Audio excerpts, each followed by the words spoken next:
good evening, ladies and gentlemen. Welcome to the one and the only Rumboyz Fantasy Network. It's Friday night. We feeling all right. It's Rumboyz After Dark, and this is how we do it, ladies and gentlemen. I had to throw in a little Montel reference. Make sure that you guys go ahead, start right away, hitting that share button, share the content on all of your social media, okay? If you guys, if this is your very first time checking us out, also hit that subscribe button, okay? The way that you know if you've done it correct, it'll go from blue to gray. It says subscribe, and it'll say subscribe to at the end. It'll have a D at the end. That's how you know that you guys got it done and you got it done right. Also, spike that like button. Let the YouTube algorithm know that you are enjoying this content. Everyone spike that like. We need you guys. Help us break through these tricky, fickle YouTube algorithms. Let's go ahead and get into bringing on the cast and the crew for tonight. Ladies and gentlemen, first up, representing the Rumboyz Fantasy Network. It's also his birthday. It's also his birthday. Hailing all the way from Canada. Give it up for my dog, Raji Harris. Let's go, bro. Life's good. Shit, that's all I gotta say. Hey, life is good. Life is good. I like. There we go. Life's good. There we go. Life is good. Hey, I like that. Little Drake reference right there. Ladies and gentlemen, next up, representing the Rumboyz Fantasy Network, representing Football Absurdity, representing the Lateral. Give it up for our dog, the big dog, Herms NFL. So, question: in the TLC song No Scrubs, when they are describing a scrub as someone hanging out the passenger side of their best friend's ride, I assume they're talking about like a motor vehicle. Is this person allowed to holler if they are hanging off the side of, say, a boat or perhaps an all-terrain vehicle, something else? Or maybe, I don't know. I think this is something we need to address. I think anything with four wheels. Those was some really high. That was a high moment, bro. Like I would just say that right there. Oh, that sounds like some shit that I would think of. Listen, I'm on an ATV, baby. I can spit game at you. See, I'm asking the hard questions no one else is willing to ask. Okay, that is accurate. Ladies and gentlemen, next up, representing the Rumboyz Fantasy Network, he is new around these parts. Give it up for our dog, St. Pat FF. Hello. I'm a little nervous right now. I don't normally get nervous like this, but I just invented a new word. What? Plagiarism. Wait, that's not new. Oh wow! Oh, I got what you did. Oh, I get it. You invented my English teachers are coming for me. You invented the word plagiarism, and Christopher Columbus, just discovered America. That was fucked up. Ladies and gentlemen, finally, it was true though. Ladies and gentlemen, finally, last but certainly not least, you guys can catch his work over with fantasy6pack.com, but you can also catch him here with the Rumboyz Fantasy Network and also on the SportsMe app. Give it up for our dog, Pangs Picks. What up? Welcome. I'm always happy to be back every single week. I was actually just did a show yesterday with the Fantasy Six Pack guys, so that was really interesting. Also for Herms, I told this to Robbie like a few shows back because he does a game about that song. I literally tell people like I live my life by that song because I fucking don't have a car and shit, so I never like talk to women on my side of the car. I'm like, nope, I'm not a scrub. I'm not doing that shit. I'm not following some chick. No, I'm saying, but like when I heard that lyric, when I was a kid, I was like, man, all right, I'm never gonna do that. I've never done it. Never been that guy. My best friend had a really nice ass car too. I was like 7 years old when that song came out, and I was like, man, this sounds hurtful. It really is. It really is. Be all up in my dad's face and shit with the finger. Ladies and gentlemen, this show is brought to you by monkeyknifefight.com. Let me go ahead and throw up that logo so that you know exactly what you are looking for when you download in the App Store. Head over to the App Store, download the Monkey Knife Fight app. Utilize promo code Rumboyz whenever you make an account. We're going to match you on your very first deposit all the way up to $100. All right. So you want to play with us a little as $20 you can. and we'll match you on that. But if you want to play, with a good value, you throw down a hundo, we're gonna match you on that hundo. Utilize promo code Rumboyz. It's going down. Daily fantasy prop action. We got tons of games over there. Touchdown dance, rapid fire, more or less. You name it, we got it. It's popping. It's popping. You're gonna enjoy it, and we're gonna help you win some money. And then also, real quick though, shout out to the boy St. Pat because I did his monkey knife fight prop bets and I did one of my own. Made $100 on last Sunday. So to start out there, I always give credit and motherfucker makes you money. Hey, see, and we're pretty good at helping you all win money. If you want another opportunity to be able to win some money, check out the SportsMe app. Daily cash games. Your take is your buy-in. You don't have to throw down any money for this. Your take is your buy-in. Tons of topics ranging from football, basketball, baseball, you name it. Get on over there, debate, drop your opinions. If you have a fantasy football question, we'll help you out as well. Y'all ready to get into it? Definitely, man. Sports me, it sports you. Oh. Cheers True. to me. Cheers to you. All the Rumboyz and girls want to do. Dilly dilly. Fuck them kids. God damn. Fuck them kids. Hey, I can say that now. I'm not a kid. Fuck them kids. Shit. Oh my gosh. Oh my god. Following, so we're gonna go right in to just roasting that hellacious game last night. It was fucking terrible. We're just gonna start off with that and set the tone of this show with that. Following the loss last night, and probably one of the most boring games that this network has ever had to commentate over the last 5 years of us being in existence. What are your thoughts on the Denver Broncos so far? I mean, I'm thinking that they should probably just blow the whole thing up and start with a brand new coaching regime because Fangio ain't cutting it, in my opinion. We'll start with you, Raj. I think it's just about time to blow it up. Shit. I mean, they've been mediocre basically since Peyton Manning retired, right? I don't think they've done much of significance since then. So I think it's time to fucking change it up, see what else they can do. It's not like they have any, like, they're not one of those teams where they have, like, stars right in, like, that middle age type of thing or, like, right on the cusp of their prime where they're, like, wasting their career away. At least in my opinion, I don't think they have very many players like that. They have a couple of, like, young gems or whatever. So I think now is probably, like, the perfect time for them to actually do that because they have aging stars and they have a couple of young studs. And, like, what better chance are they going to get to actually blow it up and start new?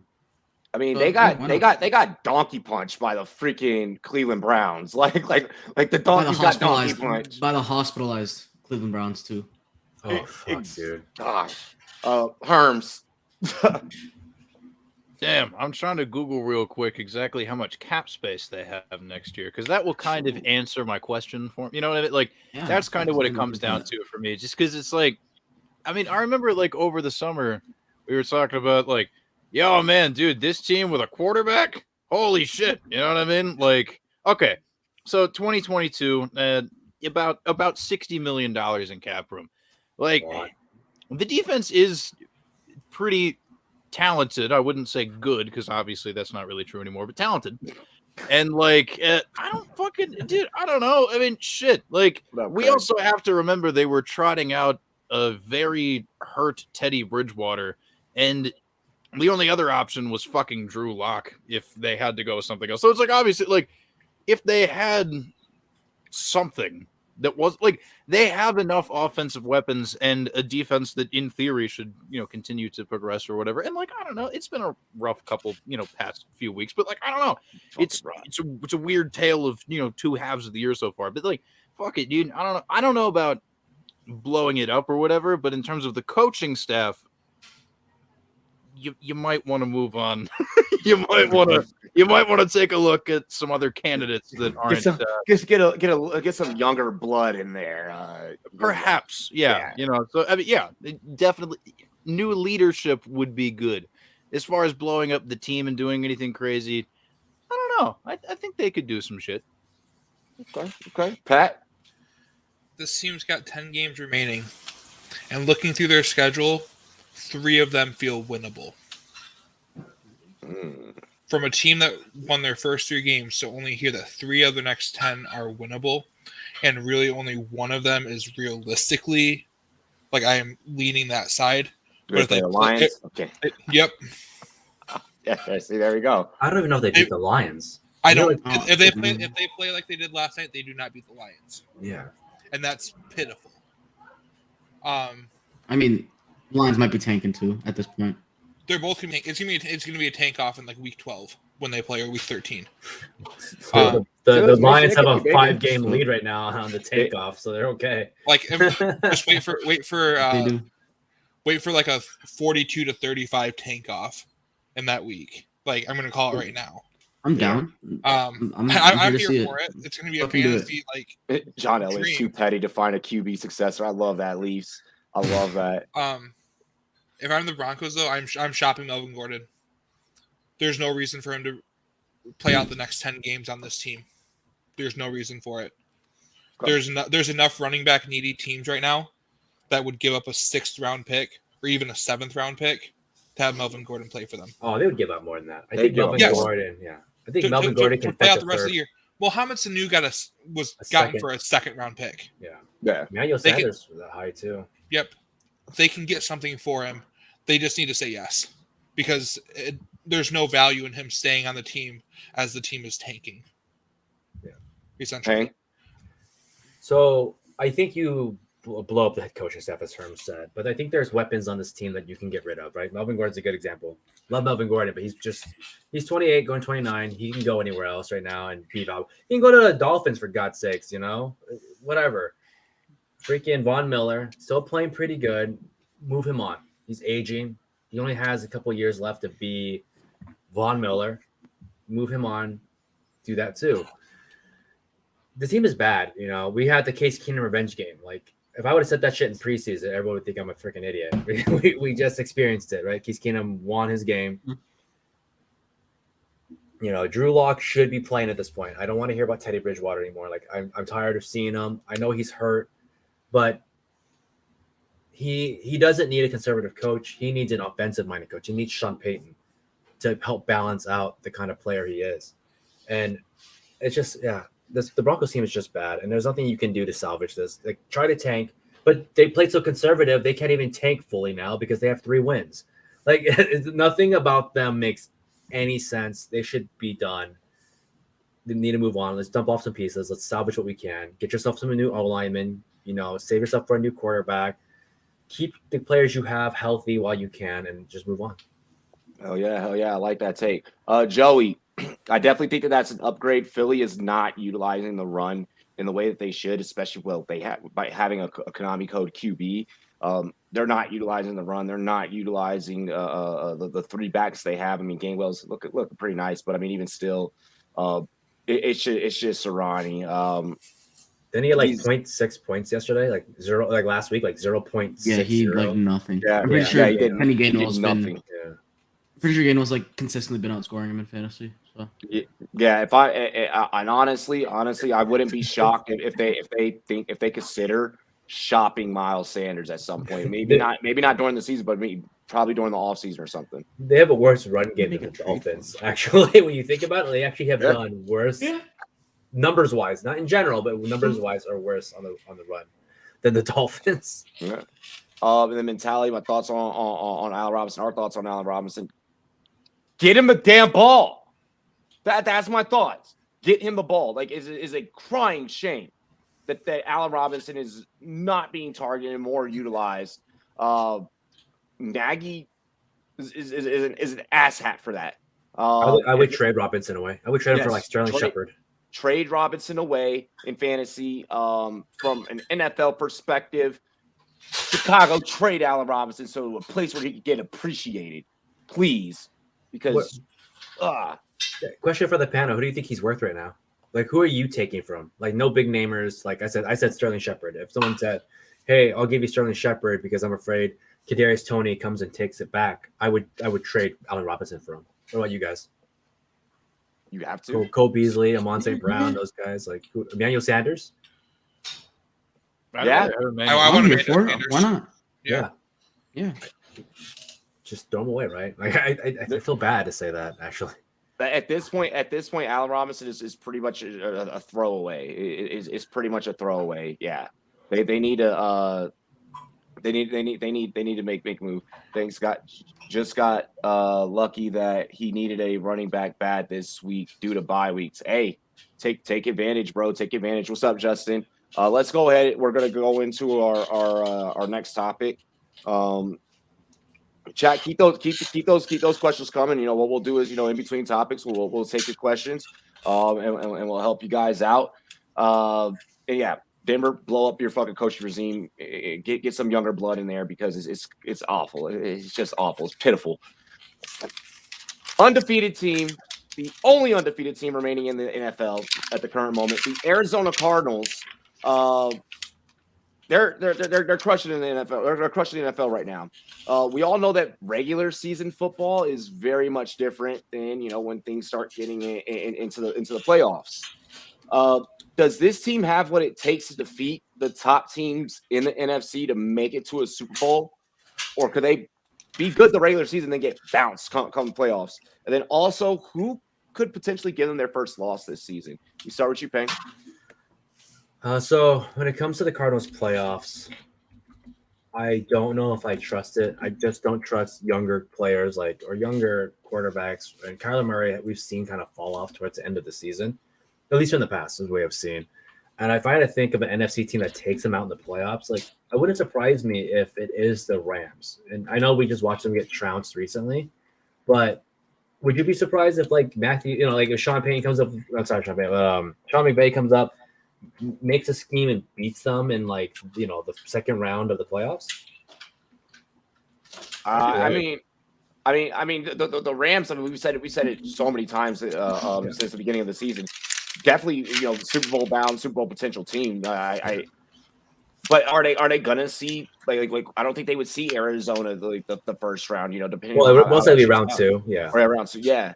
And based on their current schedule, out of all the teams that are coming into the season, the only two teams I think that can take them down for a loss is the Packers, which is coming in 2 weeks on the Thursday night game, because that's what crazy shit happens on Thursday night games like this, and possibly the Cowboys in January 2nd.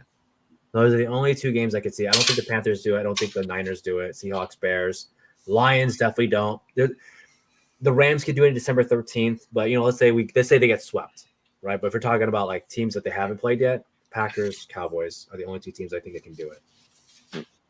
Justin, I'm assuming this is Khalil Herbert that he's asking about because, Justin's on a bye. I don't think Justin Herbert catches very many balls, so I don't think people are going to help him. Yeah. So, look at I her. mean, unless one of those Marcus Mariota self passes. Tannehill did it too. Tannehill? Yeah. I want a game on that Marcus Mariota receiver. Did you know that Tannehill used to be a wide receiver? I would probably go Khalil Herbert. Now, don't get me wrong though with Hunter Henry, Justin.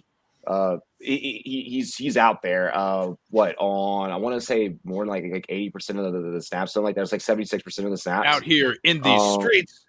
Yeah, he's out there. He's definitely outperforming Jonnu, but Khalil Herbert. I gotta go Khalil Herbert. I don't think there's been a game where the Bears running back has gotten less than 20 touches. I think there might be one, but I think every single one is averaging 18 plus. Because even against the Buccaneers, the volume is the volume. So fuck it. I don't know. Yeah. Exactly, buddy. That way. That way. That way. Pat, what's your take on Arizona and moving forward? I guess I'm kind of assuming that they're automatically going to be a playoff team, right? But I mean, what's your thought? 6-0 right now. They're well on their way to being a playoff team, at least as a wild card team. Jesus. Their record at their bye week, that's I think at week 12. Yeah, week 12 is going to be that big measuring stick for them. They've got the Packers coming up in 2 weeks, as we already mentioned. They have a Panthers team that will probably have CMC back. Then they have a Seahawks team that should have Russell Wilson back. And then their bye week. If they're still looking at 1 loss or 0 losses going to their bye week, you need to be really concerned to face this team in the playoffs. With that being said, there are 5 teams in the NFC that I think are all going to be vying for that NFC championship. Cardinals and Rams are both right there. They can beat any team in the NFC. Cowboys, Bucks, Packers. So there's going to be some good NFC playoff football. And so even if the Cardinals somehow don't win their division, they're still a very, very dangerous team. You saying the Cowboys fucking just made me cringe. Like the thought of the Cowboys being in the freaking playoffs as a Washington football team fan, like I want to take that star. I just want to shit on it. And I just want to just massively AJ Brown, Odell Beckham, shit on it. Sorry, I hate. Well, we got to be honest. Like they played the Bucs well. They've played well, and they've won out since then. Dallas will be bounced. Will be bounced first round. Dallas will be bounced first round. At least they'll get there. I mean, like at least they get to the first round. Like, and they may have to face the Cardinals in the first round. It may be a 2-7 or a 3-6 matchup there that will create very good football to watch. Okay. Herms. I believe the Arizona Cardinals are a football team that play their home games in Arizona, hence the name of the team. University of Phoenix. Yes, that is true. Go Hens. Yeah, hell yeah. No, for a group of anthropomorphic birds, I think they're doing a really good job. I didn't quite think I would see this performance out of them, but hey, it's getting serious. And as far as the playoff shit goes, I mean, like, yeah, inexperienced for sure, but I think they did a good job of bringing in some veteran presence and shit, especially on the defense, actually. Like, I think that would probably be the thing that could bail them out a little bit in certain scenarios. So, I mean, like, I don't know. Like, Super Bowl aspirations are not something I think are super realistic this year because, like, if there are teams that have been mentioned, like, and even particularly in their own division, that I would assume stand a better chance, but they are very close to that being a thing. And as far as being undefeated goes, I mean, like, they'll at some point in the next few weeks, I'm sure. I don't think they'll reach their bye week undefeated, but hey, credit where credit's due. I mean, even the couple weeks there, Kyler Murray was struggling a little bit more, well, relative to where he started, which was absolutely fucking insane. But regardless, I don't know. It's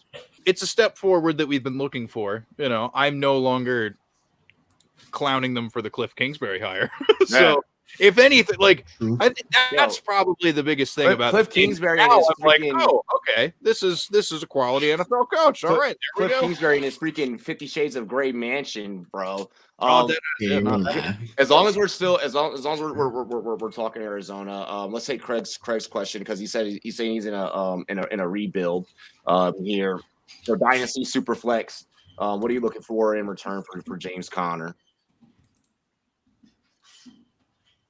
I can ask for a second. Trey Sermon. Hey, yo, don't Trey Sermon. Head up, Joey. Trey Sermon. I'm cool with that. They lost like 4 key defensive players, though. I mean, it's kind of whatever. Yeah. Anyway, but we'll get into that later. I would trade for. I don't think I would ever trade for a San Francisco's running back. I just wouldn't. At this point in time in our life, I don't think you could trade for a 49ers running back. Unless it's JaMychal Hasty. Oh my gosh. More like JaMychal Hasty. Did we forget about Elijah Mitchell? Yes. JaMychal Hasty. JaMychal Hasty is the best running back on that team, obviously. So you need to acquire him. Herms being a JaMychal Hasty truther. He follows me on Twitter. I gotta rep the brand. Come on. Rep the brand. That's a pretty cool follow, actually. I'm not gonna lie. Actually, I feel a lot. JaMychal Hasty is my dude. With James Conner, Craig. I mean, maybe see if I could acquire a second. I would be looking at draft capital. I wouldn't be looking at players, to be honest. And I think this is the highest you can sell him because he's been getting so much goal line work. It's insane. Yeah. I don't think it's gonna that production is gonna continue. So just a second high now. Reasonable. You could definitely not at all. You need to find someone that's 100%. that he's going to actually play Connor and not just sit him on his bench too. You're not going to get a second from a contender if it's going to be for bench fodder. Yeah, it's someone that just lost someone due to injury and needs to look like the Nick Chubb owner or something like that. I don't know. I think Daniel says he thinks that the Cardinals will beat his Packers. Nice. Hey, we got another Packers. I mean, that's probably gonna happen, but the Packers are never that kind of team I count out. As long as they have Aaron Rodgers, good or bad Aaron Rodgers at this point, like they're relevant. They're more relevant than most teams have been in the last 10 years, even with bad Rodgers. Hey, cheers to Z2, man. He had I got the cutoff. surgery. We're good. You got Hearn's repping the cutoff. Turf toe. we replaced you. I'm sorry. Wow. Somebody had to bring the cutoff energy. You know what I mean? Yeah. But I got the cutoff energy. I got the daddy energy. Just bringing it all together. I'm cutoff daddy. Kinky. Cheers to Z2, man. I hope that you recover. Had to get like this mass ingrown toenail surgery thing done, it was on Snapchat, and I was like, oh shit, nah. Raj, your take on Arizona. Okay, the only two teams I realistically see beating them, the Rams or the Cowboys. But I really just want to see the Texans beat him, just to make it happen. I always want to bet on the Texans to beat whatever team they're playing next, because why not? Fucking go for the underdog. It'll the week it happens, it will be absolutely fucking hilarious that they won. So I'm here for it. D-Hop revenge game. You're one of those. A D-Hop reverse revenge game. The whole team has a revenge game against D-Hop. And the chaotic evil. and JJ Watt. He will And be JJ involved. Watt. Yes. JJ Watt will also be involved. Oh my god. JJ Watt got What? reminder that JJ Watt got released by the Texans. Yeah, by the Okay, Texans. by Still his own counts. accord. Okay. By his own No, accord. but He that's wanted to be so released. crazy. The threshold for revenge games is very low. No, okay. But yeah, no, I mean that is It's like they traded Yesterday was a case Hopkins Keenum. for a 2 and released JJ Watt, both ending up on the Cardinals. Like, come on. You're not good enough for us, JJ Watt. Get out of here. You and D-Hop, and then they end up at I don't want together. to play And- with you anymore. And now I want Brandon Cooks and Yo. Anthony Miller. you know how salty the Houston fucking Texans gotta be right now with D-Hop and JJ having the times of their lives in the desert right now. At least we know the fan base You know doesn't care. You know that Squidward meme where he's sitting at the window and he's looking out at SpongeBob and Patrick having so much fun running around? That's it. That's Yeah. Houston. That's Houston. Yeah. That's their entire O-line, that's left behind. If Watson leaves, Dude, like- that's been Derek McKinney, but Derek McKinney's not even on a team anymore, and that's him having more fun. He's like, oh, I'm not being embarrassed on TV right now, thank God. Yo, Z2, your big toe is actually really important. Like you It's cannot the thumb stand. of the foot. Yeah, you can't stand without it. Like you It's literally balance. can't stand. Yeah, you'll be off balance. Sorry, I had to. Wow. Least mentioned the Rock. Wow, Like a you dog. too. You too. Oh, yo, I still pull need to up- listen pull to up- that song. My fucking comment Oh, this one? from earlier. Yeah, The this from one? Earlier is a trade. Oh, The big one. No, the long one. Oh yeah, your question. Yeah, your question. Okay. Here, give me 1 second. I gotta Yeah. scroll I could up. probably survive on my oh, pinky Herms, toe, though. thanks for accepting that trade. Of course. Oh, all right, this one's from Mr. Roger Asshat. We Oh got. my no. god! Oh, that's Oh, great. I made a Oh my risky God. trade in one of my drafts, in one of my redraft leagues. What do y'all think? Traded Gibby and Debo for CMC. I'm contending in that league, but I haven't been starting either.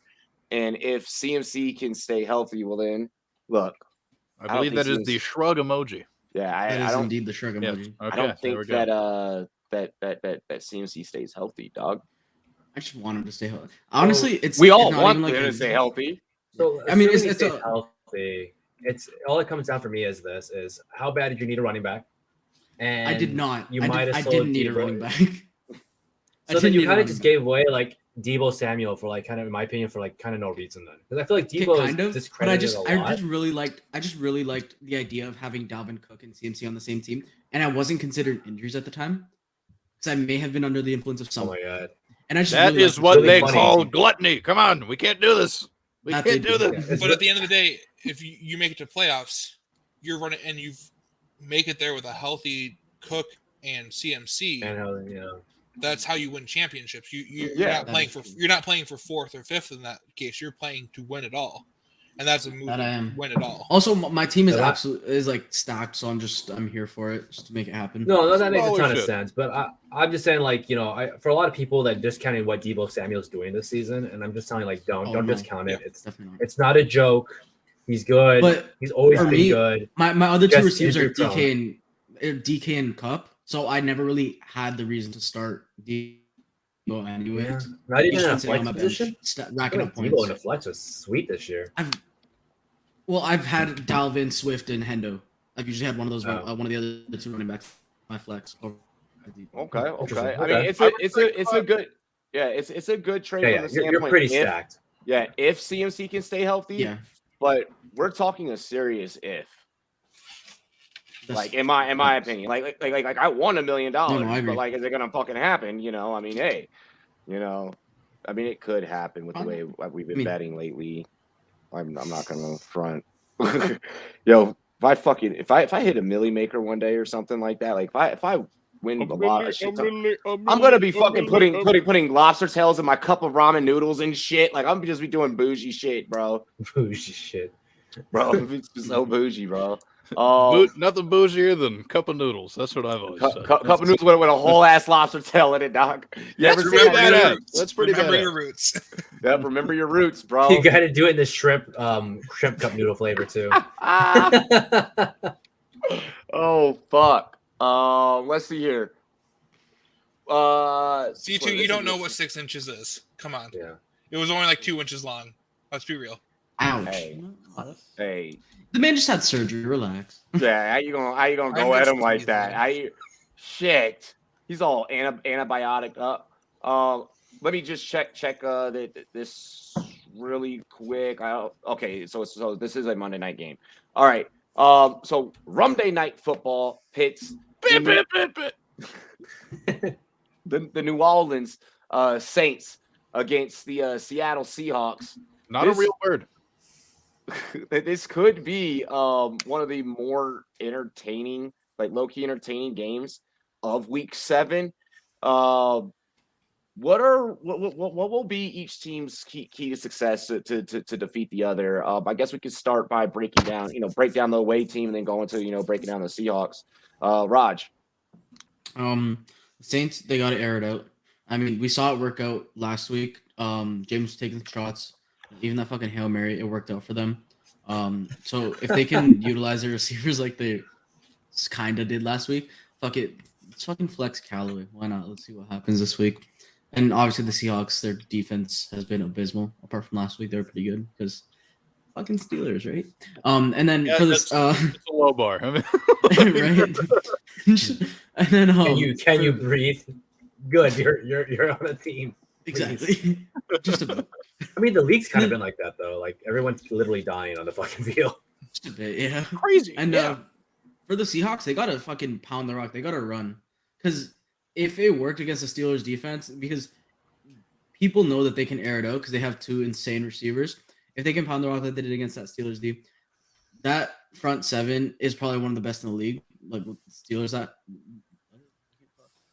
have probably one of the best front sevens. I feel like that's kind of like objective. That's not really like a homer take to say that. When that shit's healthy, bro. Dude. Yeah, exactly. It's nasty. Right? That's and the what I'm Saints saying. have a pretty good one too. So it's The like, Saints is pretty good. And yeah. if it's up there. So I feel like if the Seahawks can run the ball like they did last week, then that's all they really have to do. And fucking start Alex Collins, I guess. Why not? Oh, definitely got fire. Everyone's firing up Alex Collins. He's props to Maddie on that one. She actually made a good call last week. Yeah, I she didn't did. know. I was a hard Alex Collins hater. I was Kilo Herbert. I was too. Bro, she hit twice. She hit twice last week on the Patrick Mahomes take as well. Yeah. No, the Ravens take. She went 3-0 on us. To be fair, I think we all kind of agreed on the Mahomes one, but she fucking took it up on us on that Ravens one. The Ravens take was really what did it. And I'm glad I listened to her. Hey, my 10-leg death parlay. Thanks her as well. Herbs. Keys to success for Rum Day night football. All right. Well, I think the key for the away team is making sure that they have the proper MapQuest directions to the stadium. If you get lost and you're not on time for the game, that'll set back your entire routine. You have to be there on time. So make sure you have the proper address to the stadium in your GPS. That will help. In addition to that, I believe that I don't know. Yeah, you're gonna have to throw on because shit, like that secondary is not very good. Also, what's that shit? On Sunday Night Football, they always do the thing where a player like says their name and then they say the school or whatever. Yeah. Like Jamal Adams. What Best in the was that shit? Okay, best, so like, no, okay, so best in his at defense, what, that was Jamal Adams? Like, it was, come it was on. like he was honoring his dead friend. So Okay, never I mind. can't hate on Okay, too much. never That's mind. actually the Never mind. story. Never Yeah, mind. it's on his Okay. dead friend. That's a perfectly acceptable thing. I take it back. But either way, still, well, that doesn't change the fact that the secondary is bad. So I can still say that.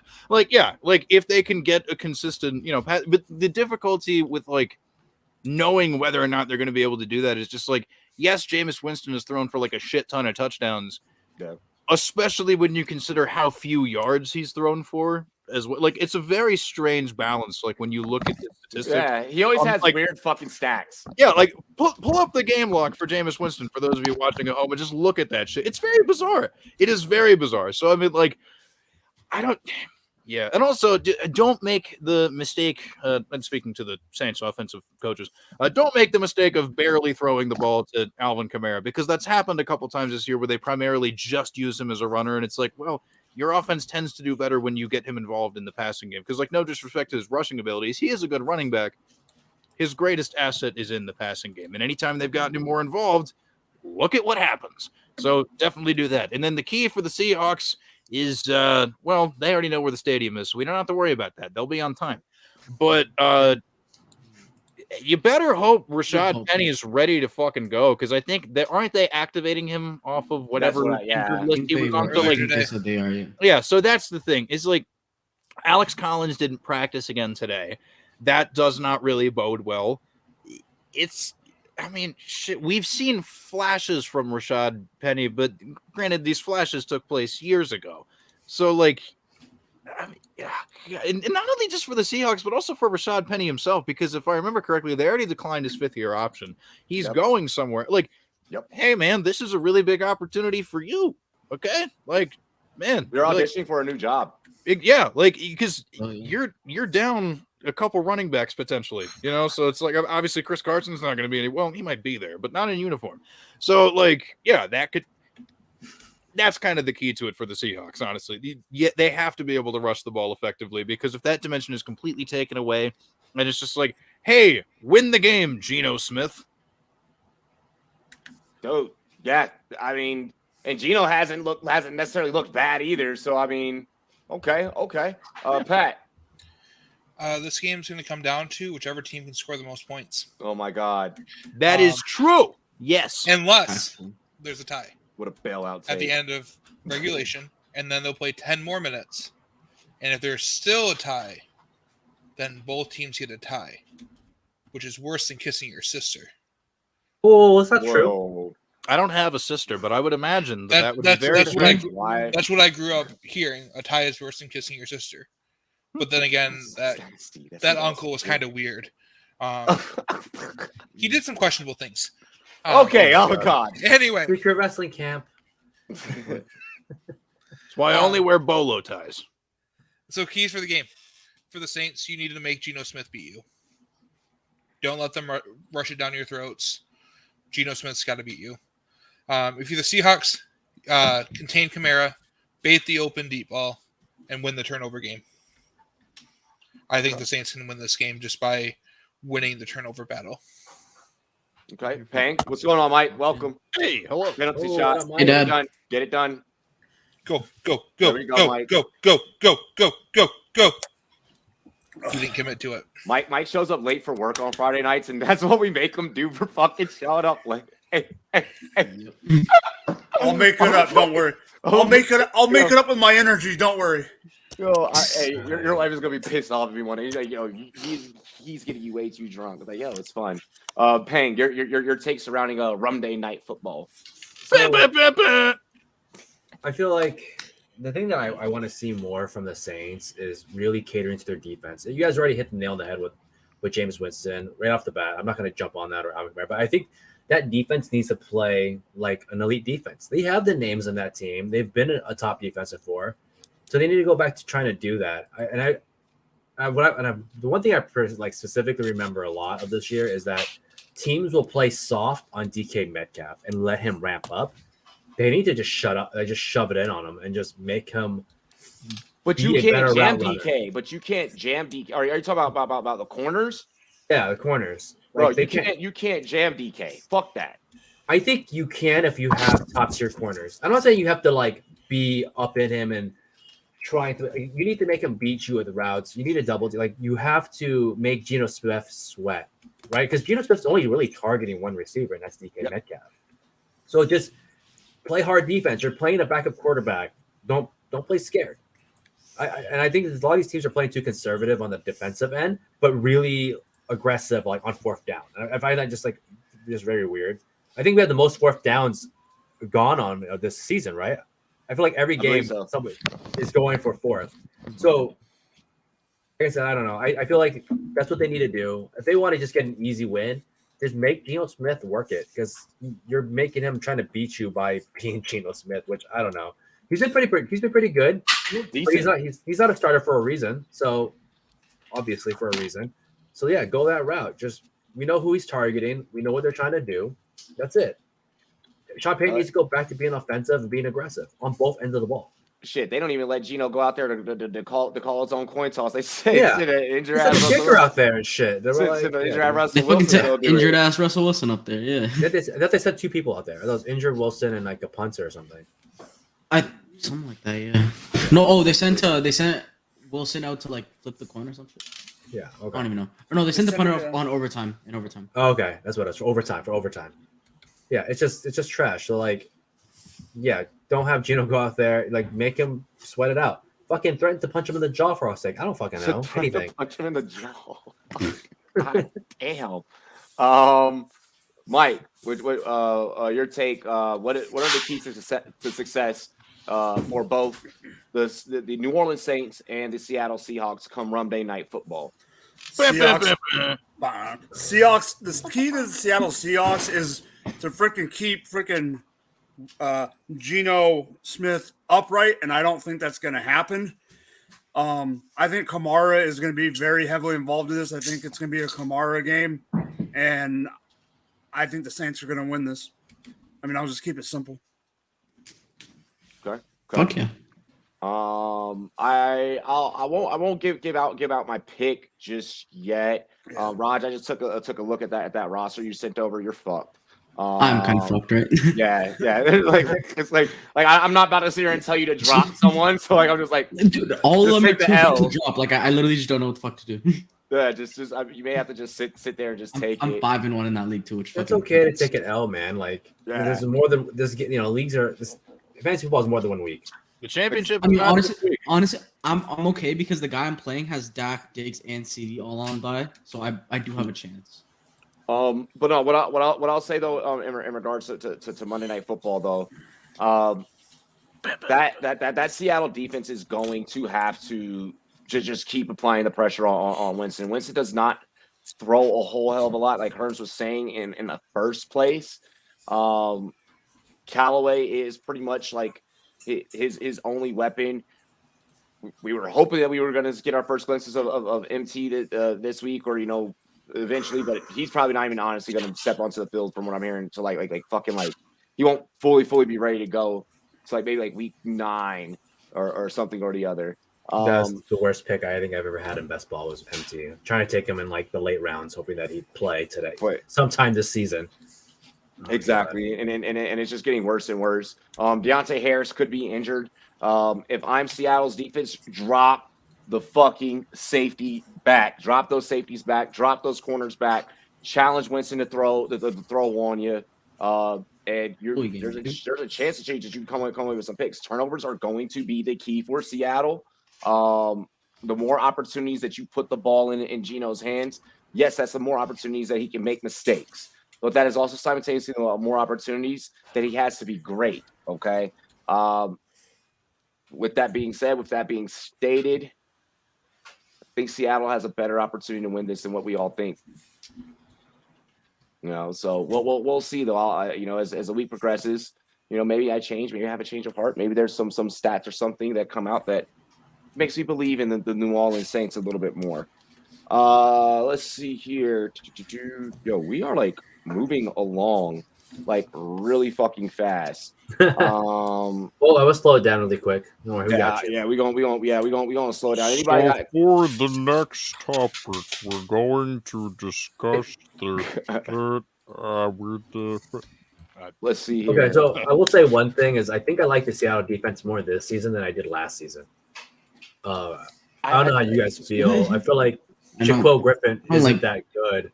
So like I'm kind of glad he left the Seahawks. I don't like either of them either years. Yeah, but I mean, like, I think it's better this year than it was last year. I feel like last year they were just giving up points all the time. I do like the Saints, though. I am a fan of. I have abandoned the Washington football team and they are dead to me, I am readopting my my love of the New Orleans Saints, stemming from the days of Reggie Bush when I was a child. I was a big fan of his. Yeah. Dude, Reggie was a G. Did I ever break out the jersey before on this show? I still have the Youth XL Reggie Bush that fits me. Maybe in the second. I think you have. Yeah, you've mentioned it, but you haven't shown us. I'll bring it out for the second half of the show. I got a children's RG3 jersey. You were old. Wait, hold on. So hold on here. You were a grown ass adult when RG3 wait was till I playing. tell you the story. Wait till I tell you the story, okay? It's RG3's high school. Talk about slowing down the show. Here we go. Yeah. So Ty Boogie ended up giving it to me, okay? And I shit you not.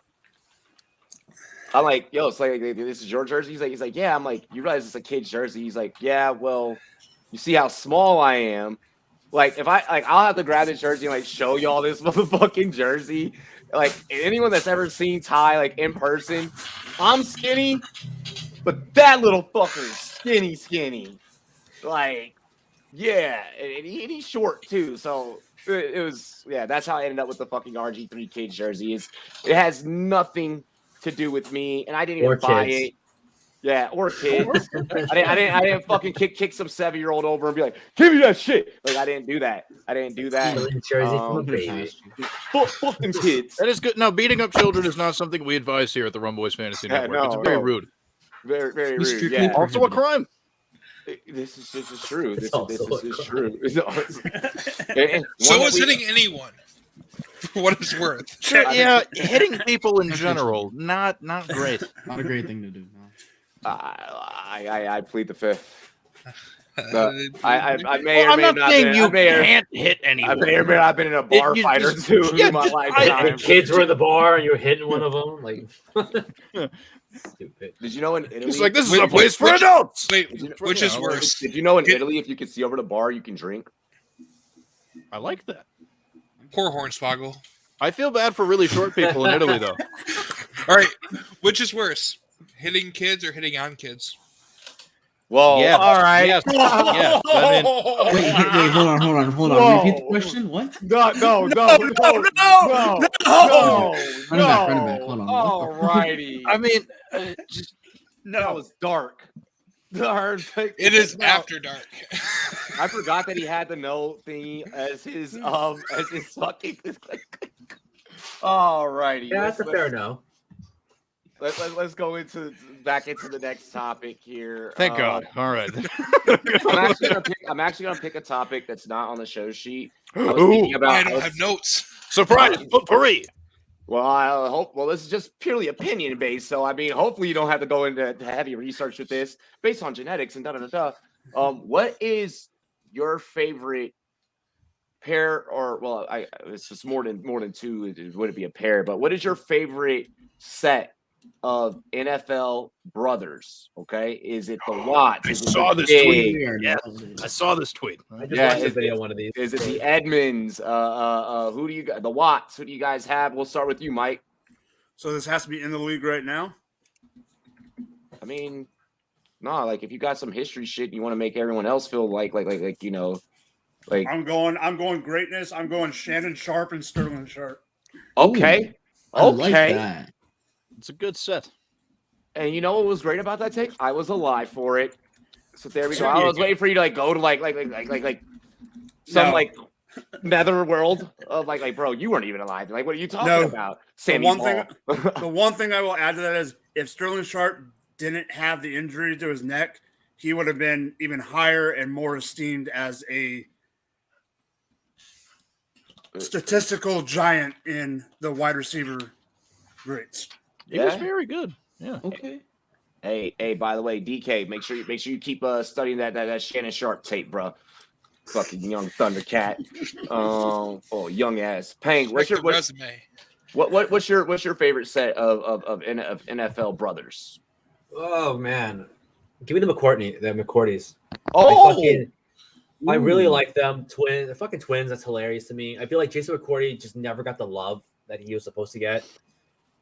And this will also go back to the Barbers. Rondé Barber's just also one of my favorites, right? But like, if you're talking Rondé about Barber's a fucking Hall of Famer. I love Rondé Barber. I always pick up his card in Madden Ultimate Team. Fucking, he makes us short guys feel great. Whatever, but I like the McCourties. I feel like it's great that we have a twins that won the Super Bowl together. They're both amazing players. They're like 35 or 34, and they're still playing at like an amazing level. I kind of wish the team would have just drafted them both just to see what would have happened over 12 years. That would have been something very interesting to see. So yeah, give me the McCourties on that one. Okay. Say Pat, what you got? I'm a tall man, and I'm going to take some low-hanging fruit and just go with the Manning brothers. Okay. Shout out Cooper. All right, there we go. 3 Super Bowls between for as how much better Peyton was than Eli. Eli still having 2 rings over Peyton's 1 is kind of hysterical, really. Yeah, a little. No, Yeah. Peyton has 2. Peyton has 2. Peyton has 2. Does Peyton have 2? He's the only quarterback to yeah. Him and Brady are the only quarterbacks to win Super Bowl rings with 2 teams. He is the only quarterback to win it with 2 different AFC teams, while Brady's the only quarterback to do it with the AFC and an NFC team. Fuck Google then. Hey, there you go. All right, no, because I could share my screens. I thought it was 4. No, you're correct. You're right. You're right. Google has it wrong. Yeah, Google's wrong. You were right to begin with. You're good. That's why. So I was like, wait, did he not get one in Indy? But I remember Dungy getting one. He got one in Indy. He got one in Indy, and he got one in Denver. They beat Rex Grossman and the Chicago Bears. Ew. That's such a damn. Hey, don't besmirch the name of Sexy Rexy, okay? He was fantastic. Anyway, so back to that. Yeah. So mentality. Here's what I'm gonna say with this. Okay, running back is so damn scarce right now. Yeah, I'm gonna need to see the rest of that roster, man. Yeah, for sure. Like unless you gotta be loaded at running back in order to make this trade. If you are not loaded at running back, and if Mixon is the best back and the healthiest back that you currently have, sorry, man, we're not making the move. Also, Diggs is more name value at this point in the season, in my opinion. Like, he hasn't been very exciting so far. I mean, hey, I moved Diggs off of my flex league roster to Michael Florio, and he's the one who sent the offer. He was like, "You want Mike Williams for Diggs?" I was like, "Yeah, you can take Diggs because he ain't doing shit for me." I don't want the name value. I want the players that are doing better. They were comparable at draft time, and Mixon's only done good enough to maintain that. Diggs hasn't maintained what he was value-wise in the draft. So mentality with your situation, Sanders ain't doing shit for you. That's kind of hurt, and McCaffrey hurt. You're not doing this trade, bro. If that was a healthy running back core, I would say make the trade, maybe. But because if you move Mixon right now, you're gonna have to rely upon Miles Sanders, which is not something I'm really trying to do. Miles Sanders and only Miles Sanders. No, yeah, we're better analysts and better friends than to give you some shitty advice like that. And saying to go with that trade. Herms, what's your favorite set of brothers? Well, I mean, I'm a fan of the aforementioned Barbers. They are good. But I am going with the brothers that I think have the most fun names, even though there's a pretty significant gap between one and the other. Champ and Boss Bailey. Oh, I was gonna mention them. Come on, Champ and Boss. Yeah, fuck yeah. Dude, of course I'm gonna go with that. Also, just shout out Champ Bailey. Any opportunity I have to shout out Champ Bailey, I will always do it. Champ Bailey is amazing. Yeah, man, our defense was so nasty back in the day when we had him and Smoot. Oh my god, yes, it was beautiful. As much as I loved watching Clinton Portis, there's still a small part of me that's like, but if we could have kept Champ Bailey, like, you know what I mean? Like, Champ Bailey. Oh god, could you? Oh, dude, Sean Taylor and Champ Bailey would have. How would you pass? Oh god, there would be so many broken receivers. Oh my god, fuck that. There'd be a player getting sent to the hospital every fucking 2 plays, dude. Yeah, that shit would have been so fucking insane, man. Oh. Dude. Wow. Raj. Okay, so I'm gonna bring up the two obvious one, the Watts and the Edmonds, because we have two of each of them on the Steelers. Crazy. One that no one has brought up yet is the Matthews family. Like, I feel like that's like probably the most legend. Like, I'm surprised that didn't come up yet. I think that's Also definitively not the Grudens. factual. Facts. Touche. That is accurate. Yep. And then this one might be cheating a little bit, but I will say like just about every Samoan player in NFL history because they like are so tight knit. That is a whole that whole fucking just like race of people is like a family. I will say every single Samoan to have ever played in the NFL. Okay. I was gonna say like the Pounceys were the reason. If I had to pick between like old Lyman brothers, I picked the Pounceys over. The Pounceys are very, very good. They're amazing. There's also the Bakhtiaris, but yeah, probably the Pounceys. Yo, I would take the Pounceys over the Matthews. The fact that the Pounceys were like, we're like, yo, the all you young That's another good players, one. we're gonna, we're gonna help you guys out, during this whole COVID situation and everything. Like the Pounceys are dope. We just the other one phase over that picture, with the hats. Like we're just gonna ignore. The other one I have to bring up is the Kelsey brothers.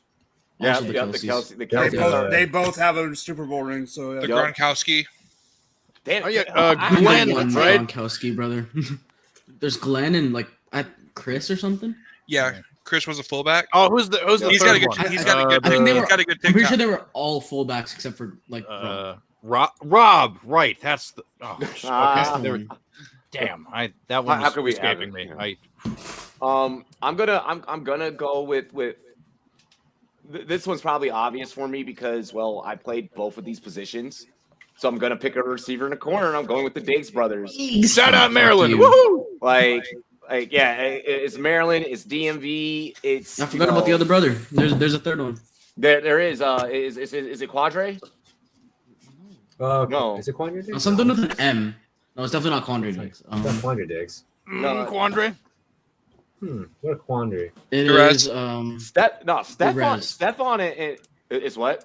Derez. Derez? Okay. Perez. He is not in the league at the moment. Yeah, he's not in the league yet.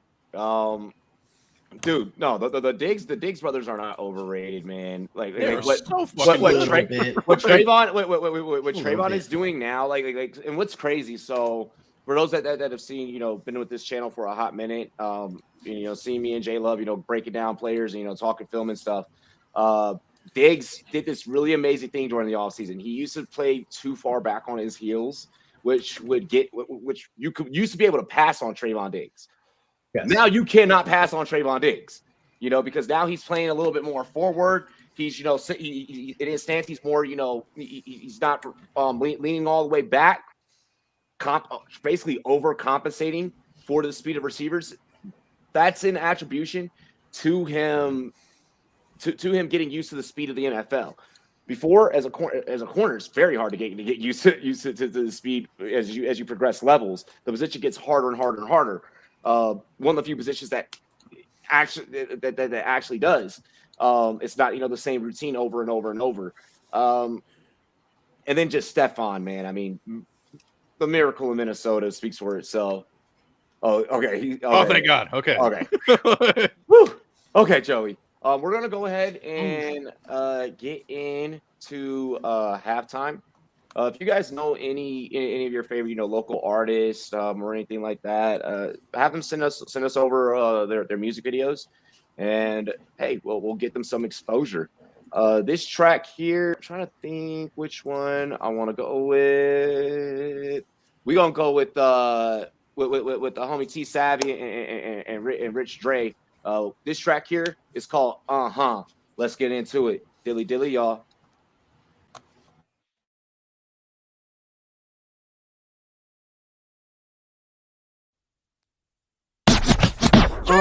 I ain't waiting a second, I'm going in now. No freestyling, no this and pimp out shit. See, I don't make moves to get rich off and quick. And I only fuck with bitches who be slobbing on her. I can get nasty, but I'm usually where the cash be. Rolling weed, sitting back, blowing shit to Cassie. I ain't doing it for the rich way, so I brought Rich Ray. When I come around like Dom, then look this way. Right into my own shit, I swear I be doing the most shit. Give you hits like Tyson and giving you vibes like Bryson. Certain things in life be so expensive, but I buy some. Certain things in life be so enticing. Tyson, but I can't try some. You looking for what you looking for? Yeah, I'm the item. I'll hold you down forever. You my nigga, yeah, item. I'm coming for what you say you hold. I'm all about it. Linked up, turn a beat up. Now we clouded. Feet up on heat up. Red Jordan ones. Niggas needing shows. I'm clapping shit, man. I'm the chosen one. Neck wrist on freezer like magnet. On my Tiger and Chris Brown, I can handle it. Let me handle it. Smoking like the candle lit. Any beat I study, break it down and then dismantle it. Competition challenge it. I'm dealing with some damages. Juggle lots of life, but now I'm learning how to manage it. I've been to the bottom of bottoms. I never been to the top. I pop some bottles with models. I see my friends getting shot. I sip and drown in my sorrows. I smoke a weed by the lot. I stand and post on the corner. You'll never look. I ball like a piston. You'll never play my position. You catching what I'm pitching. I'm switching. No contradiction. I'm fishing for opposition. No vision and optimism. I wish I was kinda different, but I know my mind is different. I see them bitches smiling, long as she happy. I'm on the beat violin with my nigga T Savvy. We go back in the day and bring the heat. Cali, you ain't got nothing to say. The nigga be silent. Hey buddy, don't say shit. Everybody cap, changing faces like a facelift. They think they all that. Trust me, bitch, you just basic. In 20 years, you'll be looking back, wishing to erase it. And I'm too savvy, I'ma get it to the end of my days. And I'll be only blowing smoke if it's that Jenny A. You say you always keep a 9, but niggas, I always keep an 8. Niggas straight in my face with that cap, it's okay. Niggas stay with a fresh cut, need it, no way. I can't take these niggas serious like all the brothers Wayans. I just be adding up experience while I'm changing up my wins. And I got my own condo, so I just change it how it's laid. And me?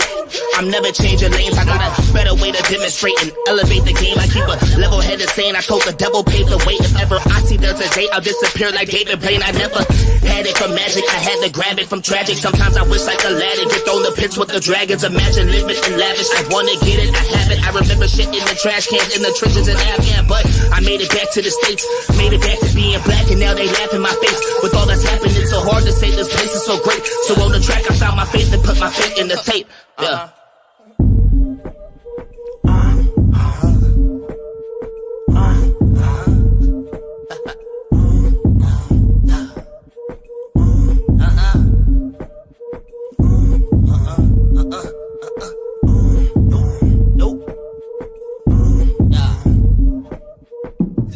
Savvy, Richard Ray, and that's it. Oh yeah, Young Savvy lifestyle. Peace. Let me tell you a little story. Once upon a time, there was a monkey knife fight. And one day, they met one team partners in the NFLPA. It's a match made in the pits of a monkey knife fight. And everyone lived happily ever after. Are you listening? This is big. What is a monkey knife fight? You know, it's thing monkeys, knives, you get it. Fantasy sports is monkey knife fight. And monkey knife fight is fantasy sports. Monkey knife fight is daily fantasy. Monkey knife fight in the house. I am Monkey Knife Fight. You are Monkey Knife Fight. We are all Monkey Knife Fight. Monkey knife fight.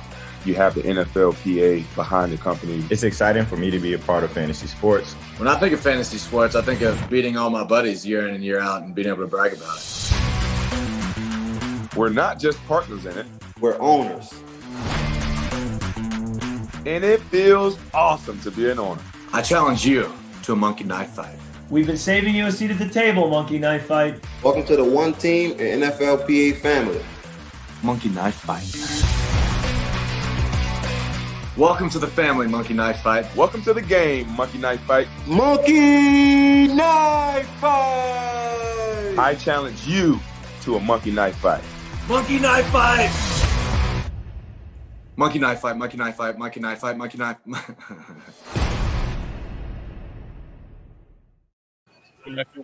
Ladies and gentlemen, welcome back. Welcome aboard to the pirate ship here on the Rumboyz Fantasy Network. Make sure that you guys keep hitting that like button. Right now, in the middle of the show, we're sitting at 12 likes. Let's turn it up. Let's see if we can try and hit like 20. Let's see if we can get 20. Let's just keep, breaking that YouTube algorithm, letting the algorithm know that you guys are enjoying the content, okay? You want more people to see the content, all right? Got to keep the lights on here in Rumboyz Studios.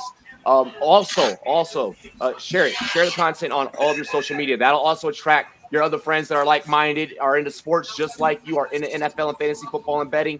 just like you. We cover the biggest headlines. We hit on all the lines. Shout out to last weekend. We're going to go for another one of those again this weekend. And we're giving you the best of the best fantasy football advice. I don't think there's really anybody giving you better fantasy football advice. Who has something on the background? The fuck is that? On my ass. Not this time. Mike. Mike. What? Mike. Son of a bitch. Luckily, I talked over it so that we didn't, like hopefully YouTube is like, no copyright, you know? TDS, what is going on? Taco! The homie up there in New York. I know that you are enjoying the hell out of your Knicks right now. I know that you are enjoying the hell out of your Knicks. They are killing it right now. That is a basketball team. That is a basketball team, of which one of the greatest film directors of our time, of our generation, is a fan of. And Martin Scorsese. Owner. Wow. Spike Lee. Oh, right. Of course. Wow. Should have known. Should have known. So if Knicks play basketball, what are knickers? I don't know. Pants. Yeah, I'll say pants. Yeah, Underwear. They're the New York pants. They used to be Pantalones? pants, now it's underwear. Pantalones? Let's go. Oh, wow. I fucking completely forgot to crack open a new beer. Look at me. Rookie mistake over here. I'm hollering at Mike for the fucking TV, and I forget to make that beautiful sound right there. Brand new beer. No one has ever drank it before. I mean, I'm sure. I would hope half the chat has had a beer ranger. Here's to me. Cheers to you, all the rum boys and girls. What it do? Dilly dilly. We are back in the show. These are fucking stale. That's your fault for fucking grabbing them. With 6 teams currently on bye this week, aka Mageddon, the Bipocalypse. Out of those 2 teams, or out of those 6 teams, each panelist picked 2 players that you feel the chat needs to target from those teams that are on bye right now. You can only pick from the pool of 6. Give us 2. We start with Raj. Oh, okay. I'm going straight to the Steelers. Chase Claypool. Feel like that's kind of, I don't know if that's an obvious one, but I feel like with Juju out now, his opportunity here is just gonna go crazy. Not like Deontay or Najee level on that offense, but definitely gonna go up. And he showed that he can show out, like he can perform with the opportunities that he gets. So that's one guy. And I feel like you can buy him relatively low as well, especially in like a redraft league with a small bench. You can that's a guy that you can target and buy fairly low. And then other than that, maybe one of the Bills running backs. I don't know. It's still kind of like, is Devin Singletary, is Zach Moss, which one's the starter? I haven't watched enough games to kind of know 100%. But if there's like a full answer to that, I would say maybe that's one of those guys that you could target. And last, like I feel like it's either like stars on these teams. Oh, you know what? Dalton Schultz. Fucking grab Dalton Schultz as well. That's a good one. So I give you 3 players. There you go. Oh, there we go. Herms, what you got? By the way, mentality. I like this a lot better. Yeah. There you go. That's honestly a solid, really solid. You win this one. You win this one because with the Ernest, he's going to be going back to the bench. Okay. So perfect opportunity of selling high. Yeah, that's how the perfect that's the image. What I want everyone at home, take a look at what mentality did. Like Raj just said, this is a prime example of a sell high opportunity. You're selling the Ernest and Marquise Brown. You're bringing back a value in Diggs.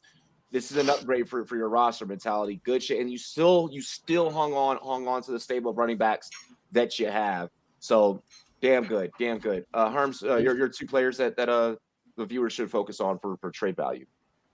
Yeah, so I'm gonna go like, okay, so let's say the radar is like here, right? Mm-hmm. Okay, so this is over the radar. I'm gonna go under the radar. So I would say, for me, KJ Osborne. He is a wide receiver for the Minnesota Vikings. That could be interesting. You are a football team, right? That is a football team. Yes, it is not a collection of Norwegian folks. That yeah. No. So, but anyways, yes, I think it would be an interesting depth option for you. I mean, occasionally he will have flex appeal, a play on the phrase sex appeal, but flex instead. So yes, there you go. I'm getting clever. Marketing. Nice. There you go. I'm gonna write that one. Flex appeal. Okay, so we got that in the book.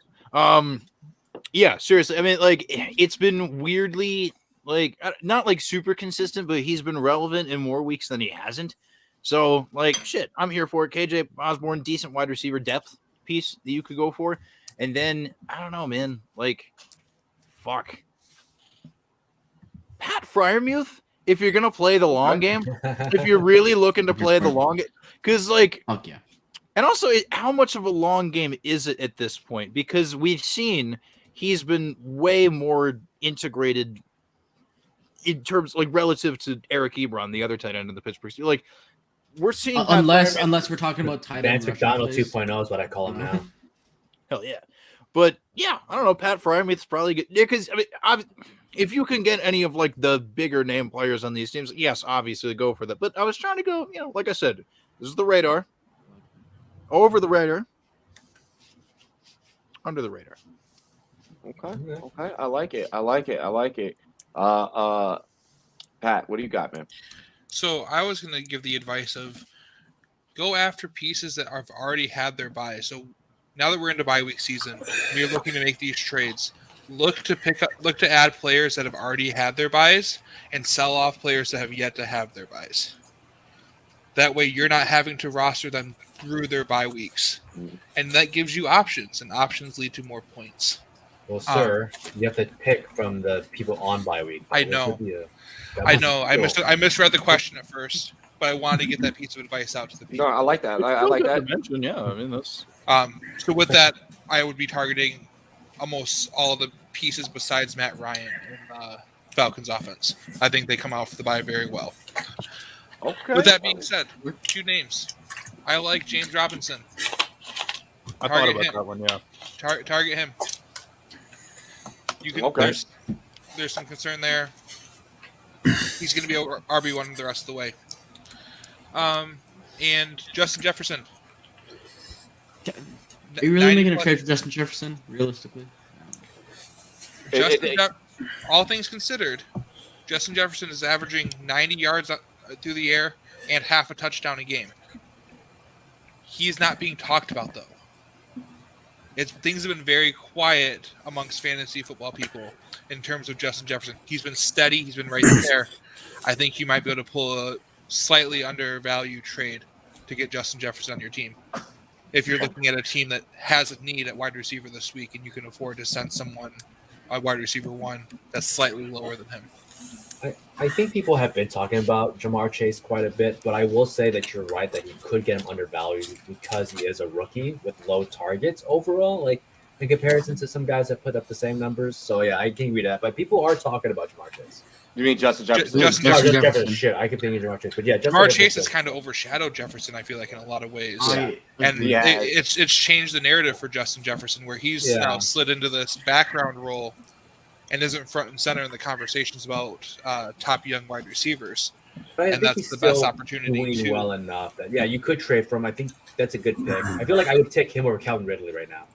Oh yeah, definitely. Oh fuck yeah. Yeah, but I feel like people are trading for Calvin Ridley, and I'm like, no, I wouldn't. I would trade for Justin Jefferson. I think Calvin Ridley is one of those like buy low things right now. Yeah, people think he's gonna pick it up, but he was my sell high like 2 weeks ago. Funny enough, after he had the big, like semi-big game against sold him. Defenses. Yeah, I sold Ridley.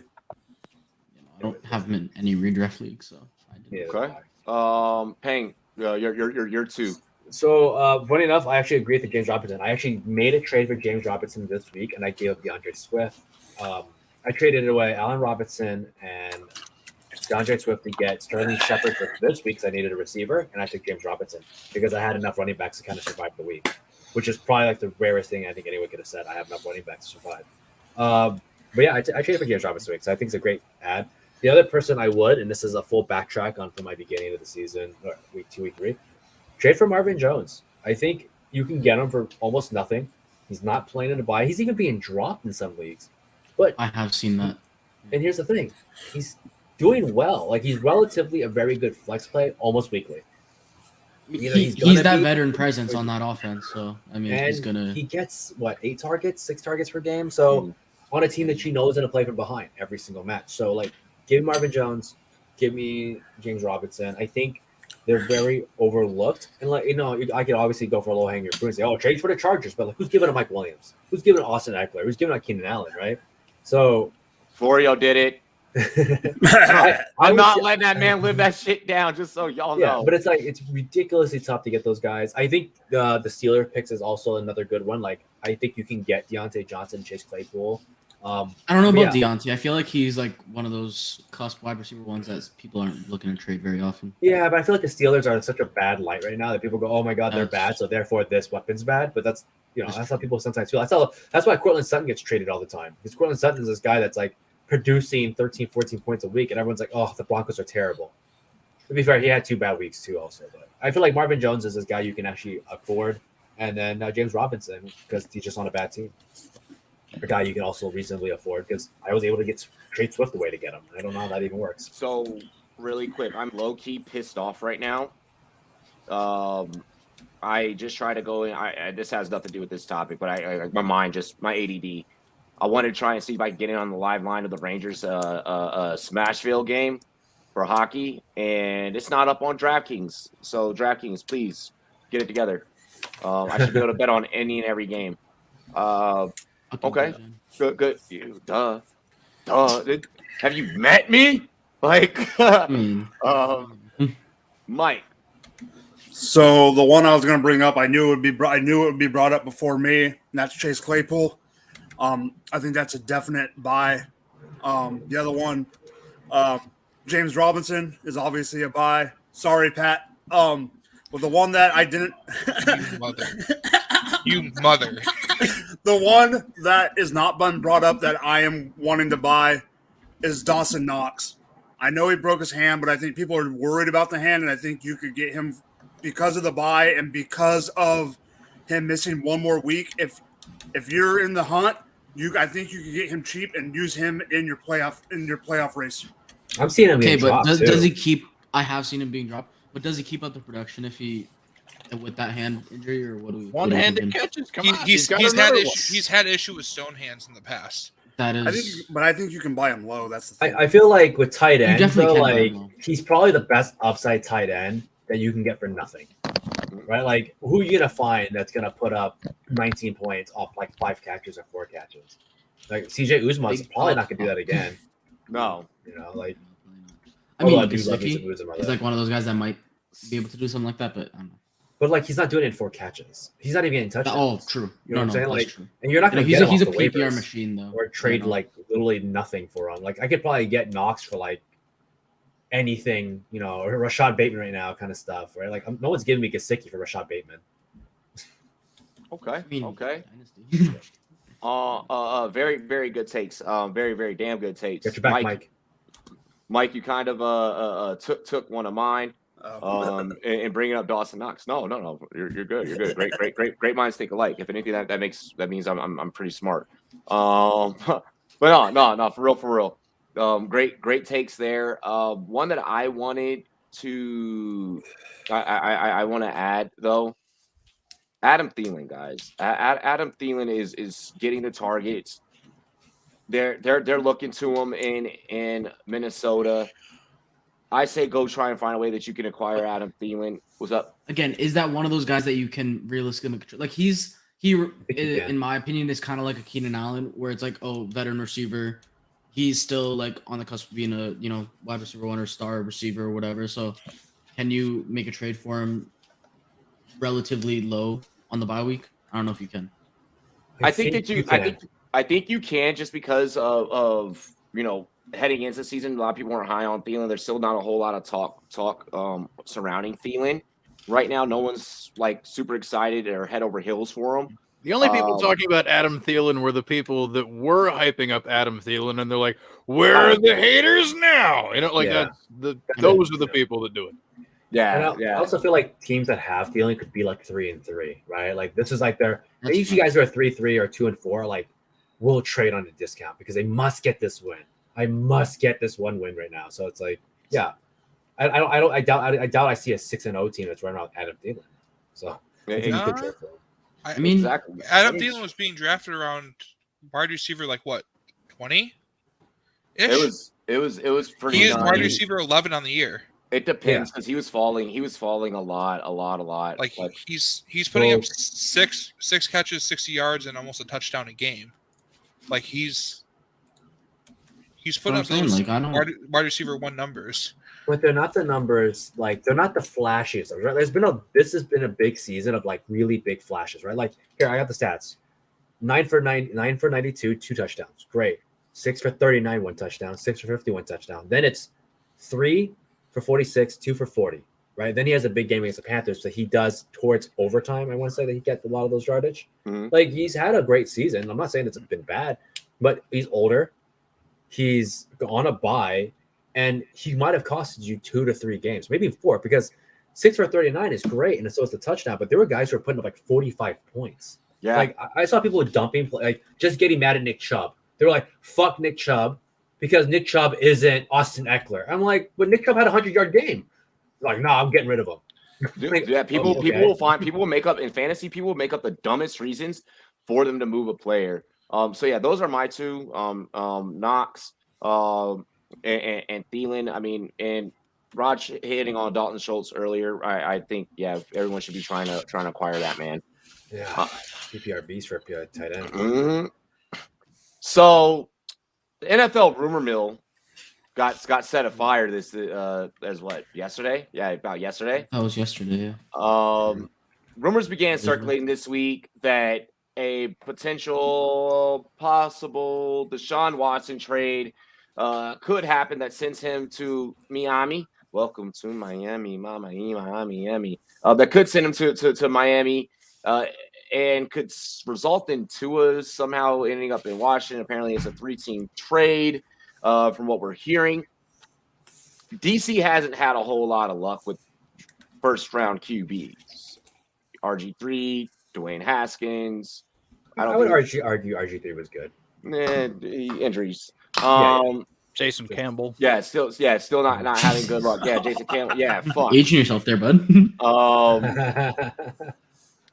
But Washington not having much luck. Washington, he's still under investigation. Why I hate voice texting the script. Should the NFL allow this trade to happen? And is it too early for Miami to be giving up on Tua? And we start with Mike. I do think I think they should allow the trade. The issue is I think if the trade is made, I could see them trying to expedite their ruling a little bit and maybe put it on the exempt, like let them make the trade and then go, all right, Watson, you're on the exempt list.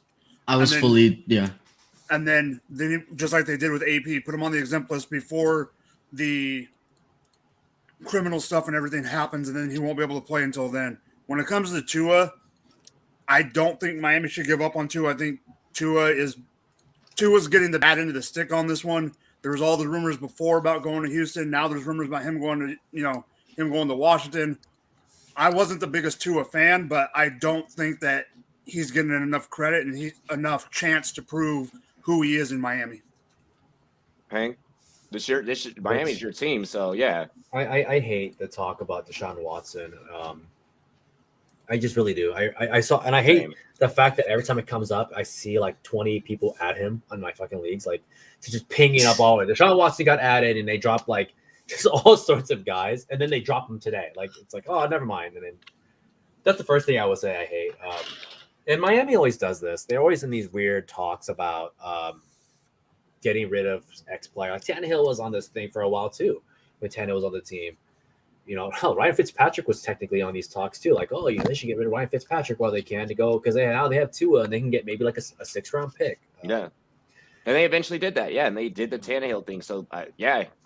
And so it's not the quarterback that's the problem. It's the team that's the problem. You can put the fucking second coming of young Peyton Manning up there and they would find a way to lose. They just would. It's just the Dolphins are bad. Everything about them is bad. Their offense is bad. Their defense is bad. Their scheming is bad. And as much as I like Brian Flores, and I think he'll get it done eventually, it's just an ugly team. And they're coached, I think, correctly, but I just think they don't know how to play football while they're out there. So it doesn't matter who you add. It could be anybody. It could freaking be Tom Brady right now, and they would find a way to go negative. Damn. It just would. But I'm serious. Like, it's just a bad team. Like, they don't know what they're doing. Well, Tom Brady doesn't really play well in Miami, so I don't know that would. Like the fact that Adam Gase is the only winning coach we've had in like 8 years is ridiculous to me. Like when you actually think about it, like Adam Gase and Brian Flores. Well, Adam Gase is the only only coach that took us to the playoffs in the last like 8-9 years. It's fucking depressing. Yeah, Adam Gase is the one that did it, right? Like, yeah. So that's terrible. That's my take on it. Okay, Pat. All right. When have we ever? I can only think of one time that we have seen a QB trade mid-season. Carson Palmer. Yeah. When have we ever seen? I love that. Good man. A 2 or 3 QB shuffle in week 7 or later. Unfucking heard of. I've done it in Madden, and that's about it. Yeah. It's difficult to happen in super flex leagues to make a three-team trade happen involving quarterbacks like this. You're not going to see it happen, regardless of any of the legal issues with Watson. Watson could be just dealing with the I don't want to play with Houston issues, and we would not see this trade actually happen. Also, not even the quarterback thing. When is the last time we saw a 3-team trade in the NFL? Like, they happen. They're so rare. That's some NBA shit. Like, it is absolutely some NBA shit. That's what I thought about. NFL doesn't have contract dumping. They don't have teams that because of the way the contracts are negotiated and ordered around. You're not having teams having to take on these big giant contracts and then literally getting extra picks because hey, you're dealing with our fucking mistakes in the negotiating room, and we don't like this player anymore, and he needs to get paid. The NFL also has way more positional variability than, and like the positional value is way more variable than any other sport. So that it just doesn't work out. Like I don't think a 3-team trade is gonna happen now, at least. And I don't know. And even if there was, there's no rush to get a trade done right now. What if Miami makes the deal and they add Watson? Are they a playoff team? Fuck no. No. So like the worst team in the league. If Washington is involved in this 3-team trade and gets Tua, are they suddenly contenders for the NFC East? Unless Tua can play linebacker, no, I don't think that's. And even if he was this second coming of Brady as a left-handed quarterback, I don't think you change schemes, change offensive coordinators mid-season, and expect to suddenly make the playoffs with a team. The Texans have no leverage. They're showing a hand, and it's a 2-7 offsuit. And they're saying they're playing it like they have pocket aces. And everyone's like, no, dude, you don't have it. Stop playing like you do. You're not even in this card game right now. We don't even consider you a real NFL team at this point. Like future prospects, Deshaun Watson is kind of an ace, is he not? Well, now and then you add the legal issues over top of it. Is he? Yeah. Is he For this year, maybe. At this point, he's a joker. Okay, but for the future, is he not an ace? He showed last year that he's probably plays. Assuming he plays, QBs in the NFL, right? Yeah. One of the most talented QBs in the NFL still only taking. Sounds like the Sixers with Simmons. Oh shit! Fuck Ben Simmons, man. Fuck Ben Simmons. Fuck the Sixers for saying he's faking mental health issues. Fuck that too. That's messed up. Fuck the Sixers. But anyway, that's my point. There's no urgency on the side of anyone to make a deal happen other than the Texans. And so what happens if Miami plays out the year with Tua and they find out Tua is better than they think he is right now, or the fans think he is? Because I think Brian Flores still believes in Tua as his guy. I saw someone compare what Sean McVay said about Goff as Jared Goff is our quarterback right now to Brian Flores saying today, Tua is our quarterback. Okay. Right now, Tua is their quarterback. There's no reason to change it right now.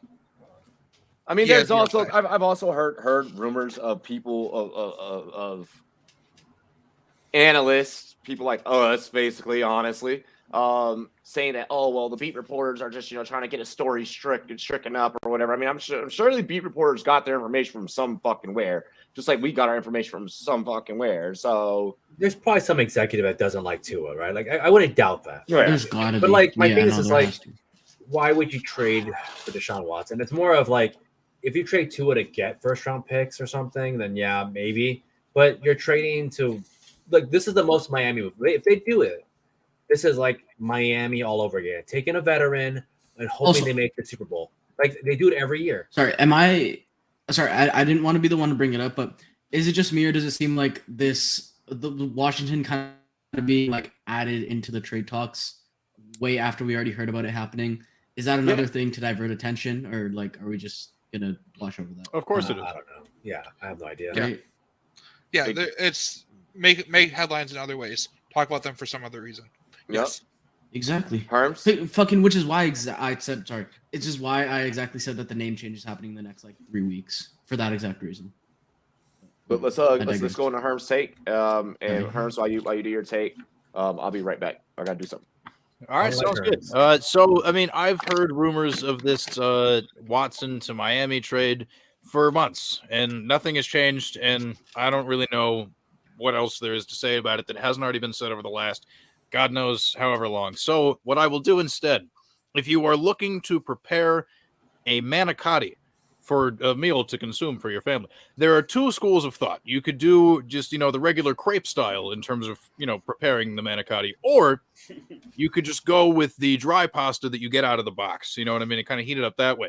I understand the temptation to go with the crepe style manicotti. However, you run the risk of the tube collapsing onto the cheese. There's a ton that could go wrong.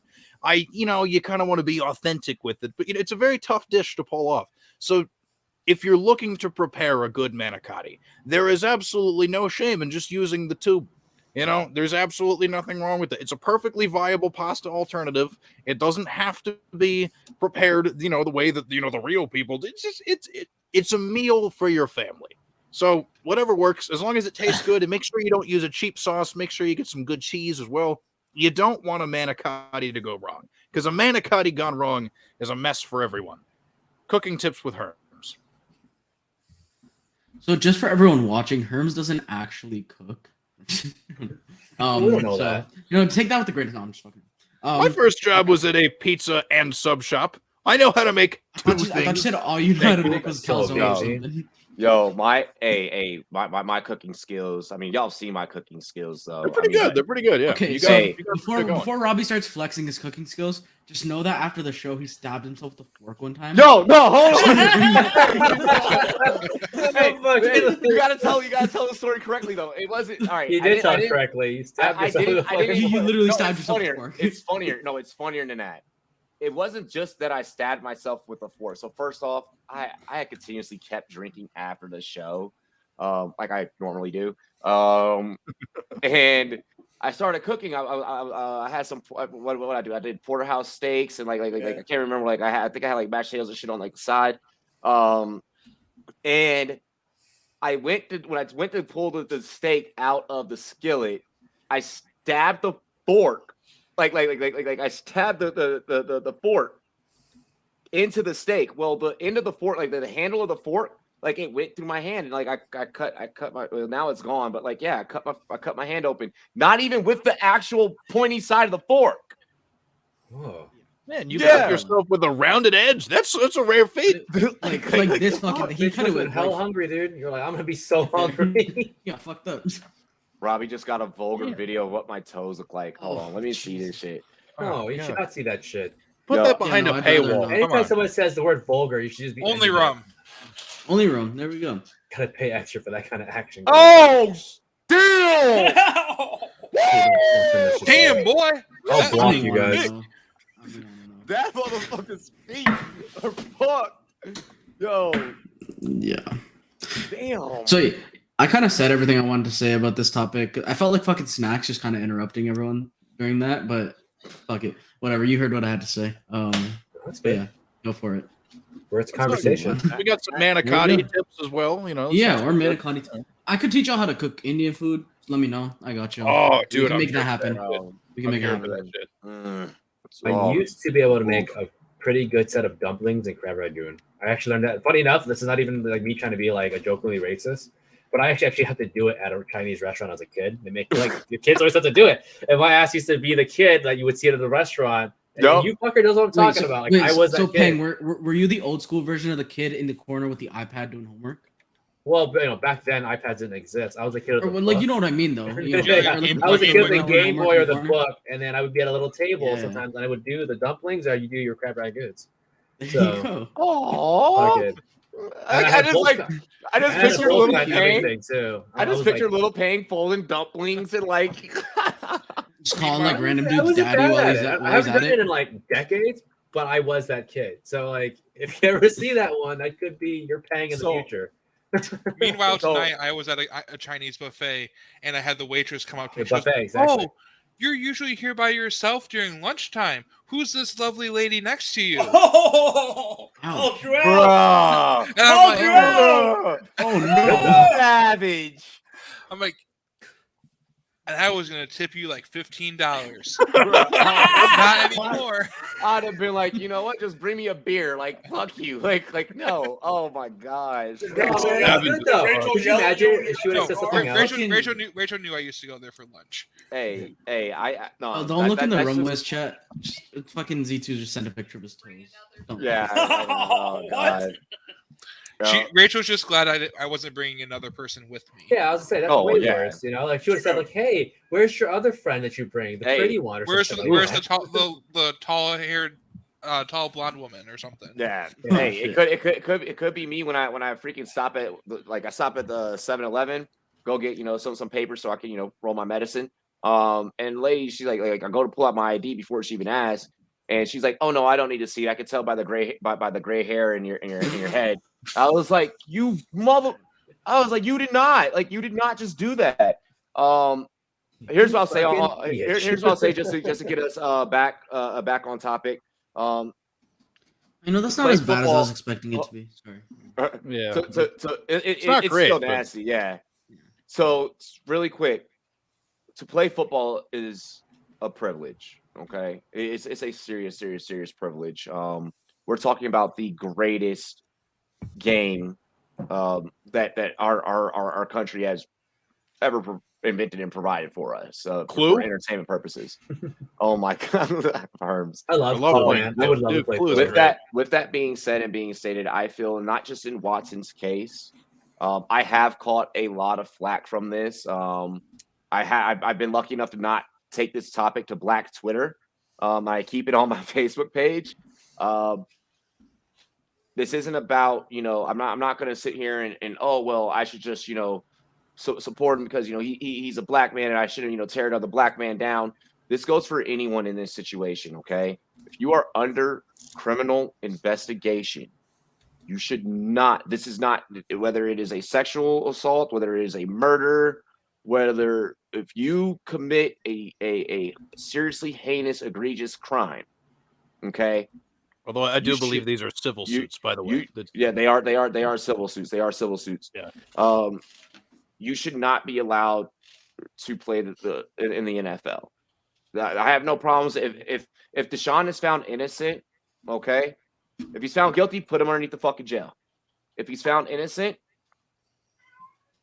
then he can go back to playing football. Okay. I get that a lot of people are like, well, in Big Ben's situation, well, Ben's white.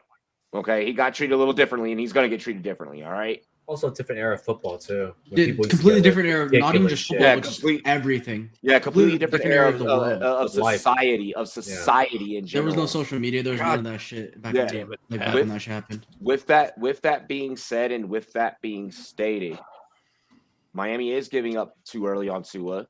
Okay. If Watson is found innocent, Houston needs to just keep Watson in order for them to be successful.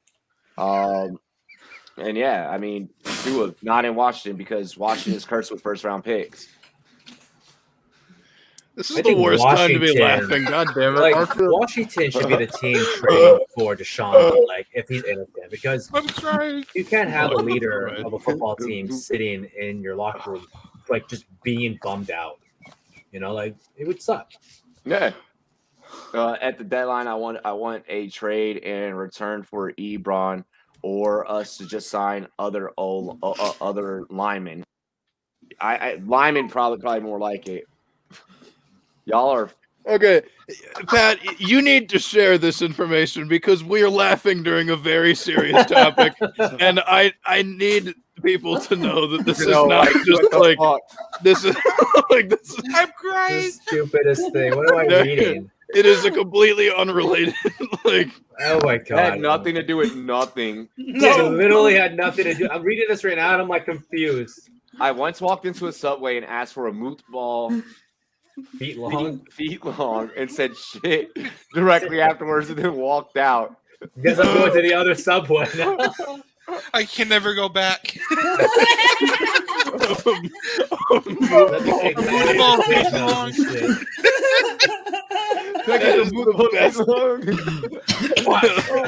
let me get a moot ball, dude. Oh my fucking god. That was a Fucking crazy night moot ball. before, man. Yeah, shit. Okay, the public needed to know we were not laughing at a serious like topic. That was just, oh my god. No. That's fucking oh I god. don't Can you even know. imagine that guy tells a story? Like, yeah, at this one time, this fucking dude comes in.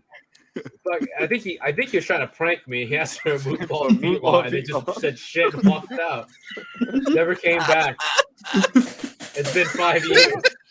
Make sure you guys hit the like button, share the content on all of your social media. Will you guys share the content at us, like at us and shit, like so we know that you shared it. Like, I'm just saying. Take some videos of you ordering moot ball feet longs. We're calling it the St. Pat Challenge. St. It's Pat you know Challenge. just Yo, I'm doing Shit. Fucking do it. I'm gonna do that. Literally, there's a Subway across the street from me now, and I'm gonna do that shit tomorrow. All right, next topic. I don't even know who we start with. Who do we start with for this one? I can't get over It's this. Raj. I can't get over this. Start with Raj. You're stupid. So that,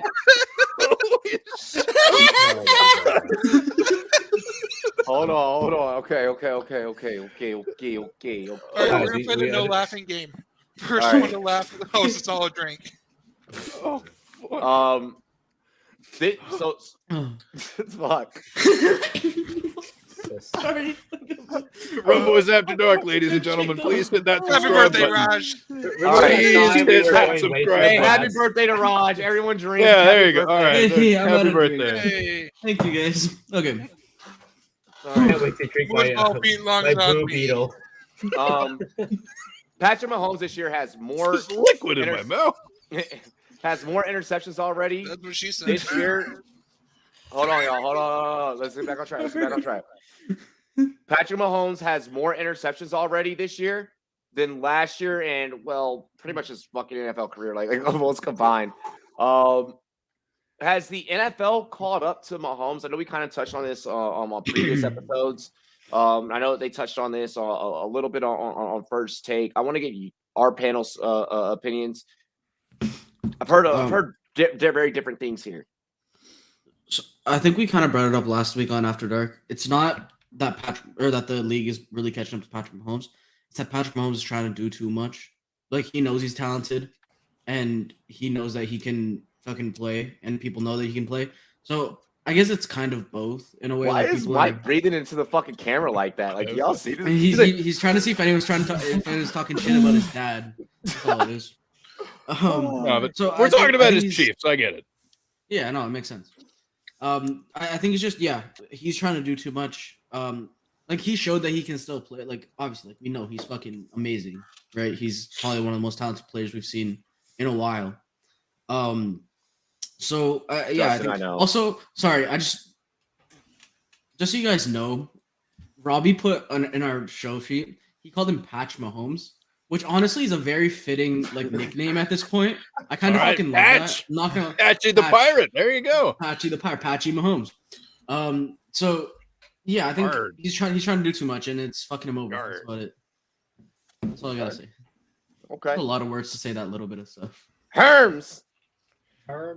Well, I will start first by saying that Jackson Mahomes can eat shit for dancing on TikTok. No, Okay, I partially, would say but hold on, also I would say I want to fight that motherfucker, but like, would it be a fair fight?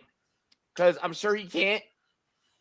I want to whoop But that also- little motherfucker. Hey, I'm gonna take off my fucking belt and beat the shit out of him. Like, Okay, like your daddy should have. Go ahead. Sorry, no. Not only fuck Jackson Mahomes, but fuck the Washington football team for throwing together that shit memorial having was a fucking shit porta fucking potties memorial. set up where they were taking pictures, Yeah. and having the Chiefs VIP section on top of the memorial. That was dog shit. Yeah. Or even having Fuck them that sit, team. like corralled in where they had to be standing there. Crowded, yeah. literally Jackson on top Mahomes of Sean should not Taylor's have been in number. that situation where he was corralled to be there. Exactly. Yeah, I don't put all the blame on him, to be honest. Yeah. But still, the whole thing's fucked up. And an update from last week's rant or whatever. I have now disowned the Washington football team forever because of that. I don't know why that would finally a straw has broken the proverbial camel's back, but I'm never doing it. Fuck them for that shit. I swear to God, they're dead. They're dead to me forever. I'm readopting the New Orleans Saints as my NFC team. Anyways, Patrick, the league hasn't figured him out, but he's the thing that's getting in Patrick Mahomes' way is Patrick Mahomes. You know what I mean? Like, I can't help it. Like, look, I'm not going to try and get in the brain of someone else, but if I'm going to, or even just like to try to figure out what's possibly happening, the amount of money that he is receiving to be the team's, it's a very large burden on his shoulders.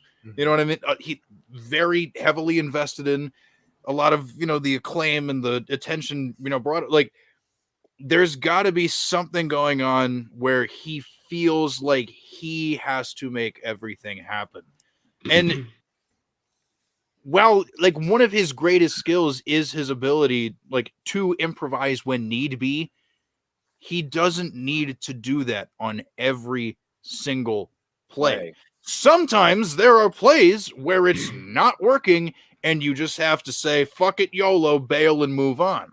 Mm-hmm. But this idea, it seems every single play, whether it's immediately broken or what have you, he's trying to make sure, this one's going to be a good, I'm saving this, I'm salvaging this. Every play is going to be a big, I'm like, bro, dude, you're going to be more effective if you know when to pick your battles and move on. You know what I mean?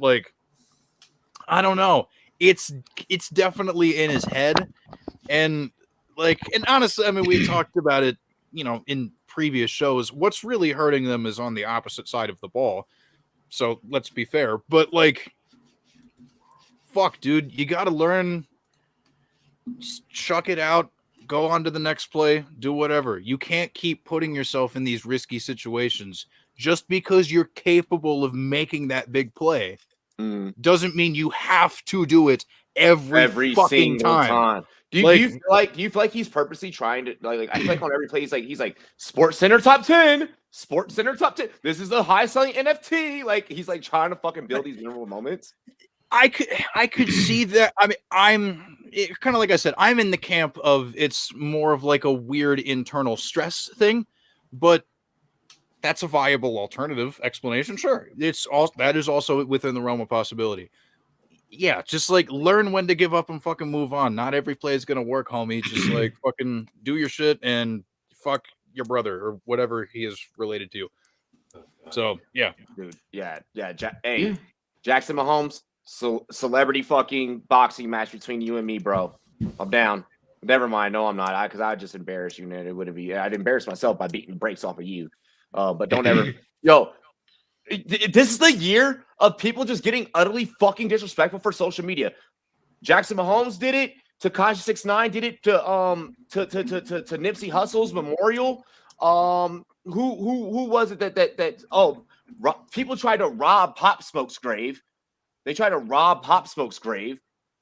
I don't know what is wrong with this social media era. But hell, Halloween's right around the corner. Dia de los Muertos. You do not fuck with the dead. You do not fuck with the dead. Straight up. Keep playing. Keep playing, Jackson Mahomes. Karma's gonna get your ass. I hope you lose all your TikTok followers. Go ahead. Pat. People were saying Mahomes had a bad or rough night or a game last week.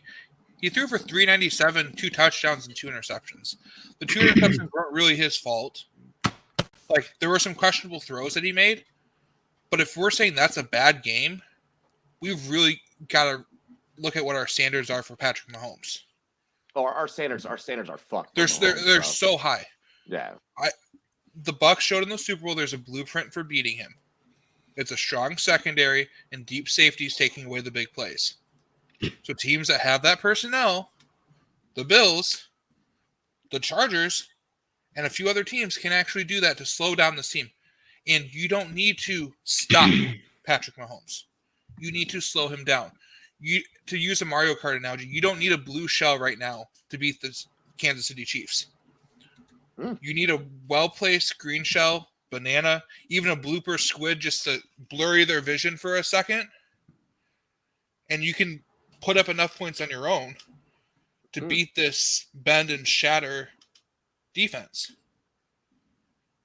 So as Mike would put it, literally bend as Mike would put it. So this team only really has to be able to hold them to 35, maybe even 42, because you can put up those numbers against this defense. Okay, astute take. I like it. Pang. I'm gonna agree with Herms 100% on this one. What up, Joey? We gotta get you back on. It's tough, man. When you're getting the guy is getting paid, and you're a leader, like you feel obligated to do shit. Like I know people will say, like, just play well. Like, dude, if you were get paid $500 million, everybody knows you're getting paid $500 million. That's a burden, right? It's a great burden. Don't get me wrong, but like, we make fun of guys that go out there and suck when they have big contracts, right? Jarius Bird, prime example. Fucking the dude from Washington years ago. Like, you get listed forever as this like piece of shit for some reason. All you did was try to make a living. So, yeah, I feel Mahomes for that. The burden's there, and we talk about him like, oh, like he's playing terribly. Yeah, like some of the stuff that he's doing is stupid. Like a lot of the think fast kind of shit is kind of bad.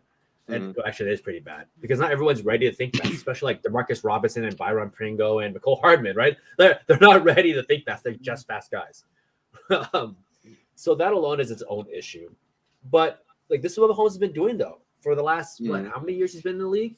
He's always been the guy that's going out there making these like amazing plays, and we praised him for it. But now we're hammering him down because they're finally not working out.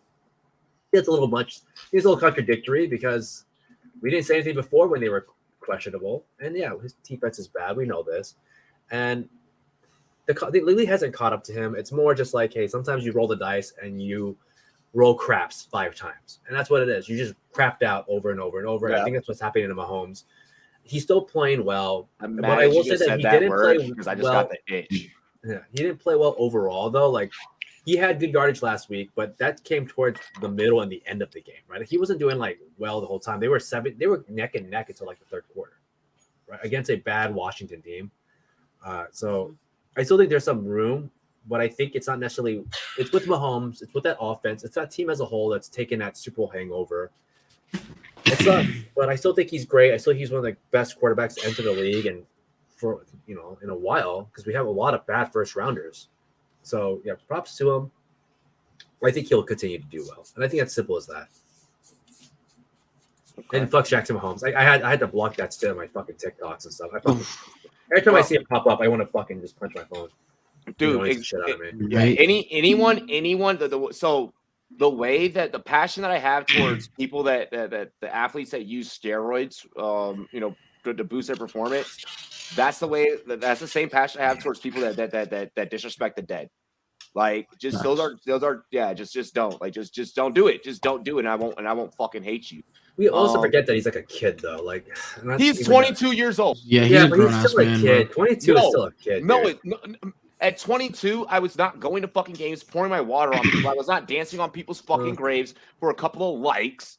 I'm surprised it doesn't surprise me that 20 kids do that shit. Right? Like fuck, man. Like when I used to go to the fucking bars or clubs with my Marine friends, they'd always try to start a fight. I don't know what it was. Oh, but they always did it. And when I was in the Air Force, I get in a bar fight. 20, 21, 22. Like I had a gunny get thrown through a window, and he was like 30. Like, because he's just being stupid. Yeah. 22, you're still young and dumb. I don't care what anyone says. Young, dumb, and full of. And you're almost invincible. Fear. 22.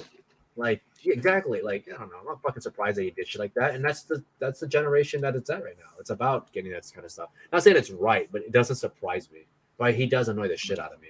The fact that they put cameras on him in the first place is what bothers me. Like they should just be like turning away. He really is the definition of having shit handed to him. Like exactly. Like what? Because your brother plays in the NFL, highly paid quarterback, one of the most prolific African American quarterbacks in the league currently, and owns a motherfucking baseball team. You can do whatever the hell you want. I'll Like smack a wag, but for brothers. Free ketchup from Hunt's. Yo, I'll smack the curls out of Freaky Jackson Mahomes' hair. Mike. Shit out of me. All right, so everything's pretty much been said, but it needs to be said out of my mouth, being the Chiefs fan, because me and Robbie, me and you have talked about this off camera. I want to go to the one play in the Washington game when you're freaking falling down and you put your hand down in the red zone to throw the ball down by 7 or whatever it was right before half, instead of just throwing the ball away or eating the sack and still being able to go for 3 because you were down. He's trying to do much, just like everyone said. And just like, I forget who it was that said it, it is because the defense is the epitome of hot garbage, dumpster fire, piece of dog doo-doo. At least Thornhill played okay. If it wasn't for this defense being so bend and shatter, not even, it's bend and don't break, it's bend and shatter. There's no pieces left. The reason he's doing too much, I agree about, having to live up to the $50 million. But it's more because he knows that if he doesn't do that, the defense can't hold him up like in the past where they were bend. He didn't have to worry. He could rely a little bit on the defense. Now he can't rely on he can rely on the defense less than we can on freaking Jackson Mahomes being an upright citizen. Uh-oh. Damn. Also, in this whole conversation, Damn. how have we not brought up Patrick Mahomes' fiance? Just fuck her too. She's annoying. Isn't she pregnant? They just had one. I believe the They just child had has one. been born. Yes. They just had one. Hey, I ain't gonna front though. Mahomes, you spit out a good looking kid. You spit out a good looking kid. You lucky, handsome son of a devil. I mean, bro, he's fucking light skin, curly hair. What do you expect from him? Hey, if he births an ugly kid, he fucked up. He fucking It's not even his kid.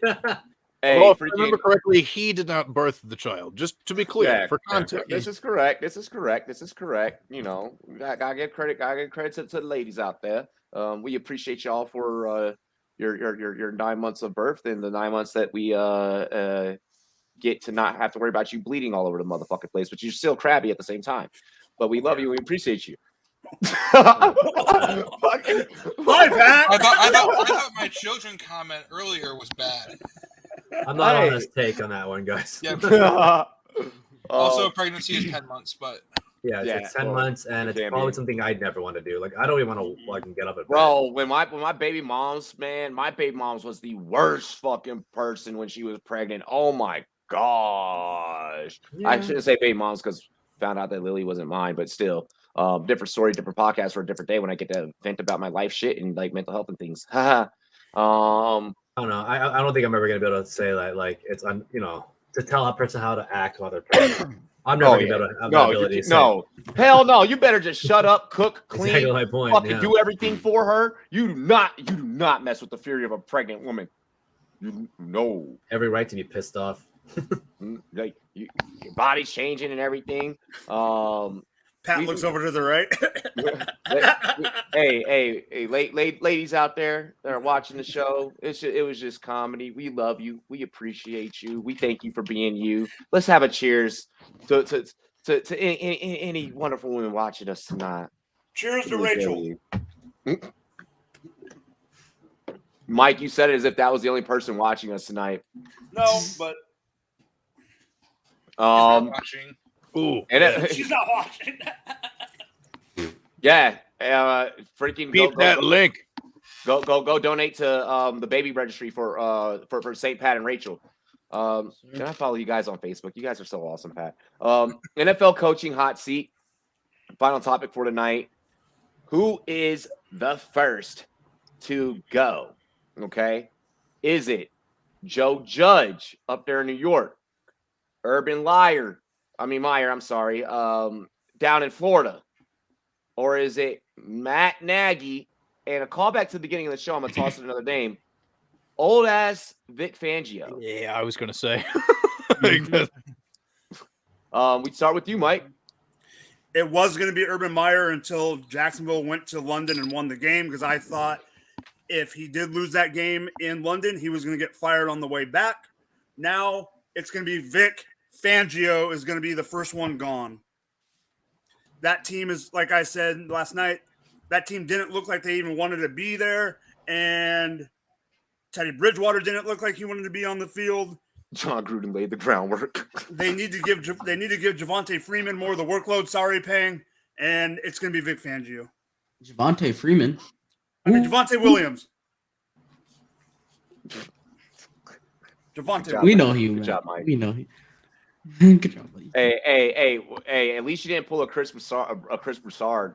Yeah, at least I didn't do that. Yo, what was it that he said? He was like, the Buffalo Bills. Had they not lost their top offensive lineman, Taylor Lewan. They didn't lose Taylor Lewan. Yo, whoa there, buddy. I think I might be a better reporter than you at this given moment. And I ain't go to school for the shit. Payne, who is the first to go? Judge, Meyer, Nagy, Fangio? I think the answer is going to, as much as I would like to say Vic Fangio, he's still 3-3.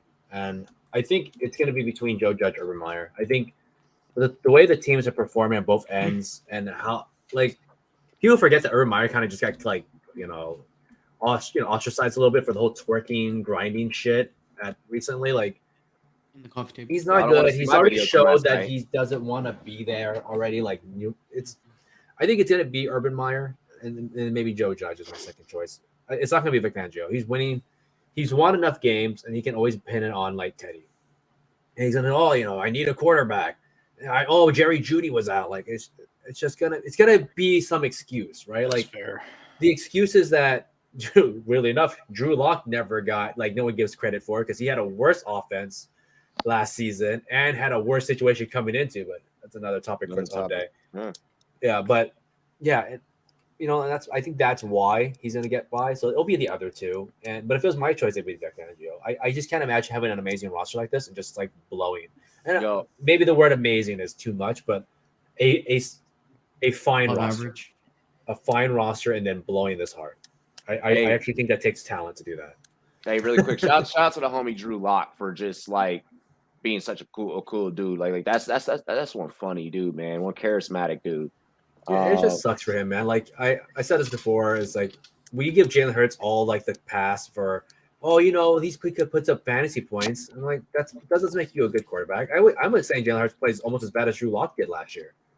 And he's getting so much more love than I think Drew Lock has ever gotten. Yeah. This is a defensive draft. This is going to be it's a non-skill position draft this year. Yeah. Last year was a skill position draft. I'm going to go the opposite end of the spectrum, and I'm going to go with a coach that's going to hold their job the longest.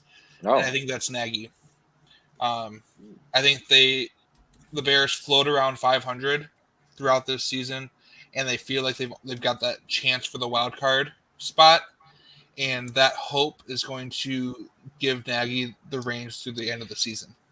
Because I don't think that they're going to be like, week 13, we're sitting at 5-6 or 5-7, that we can save the season by changing coaches.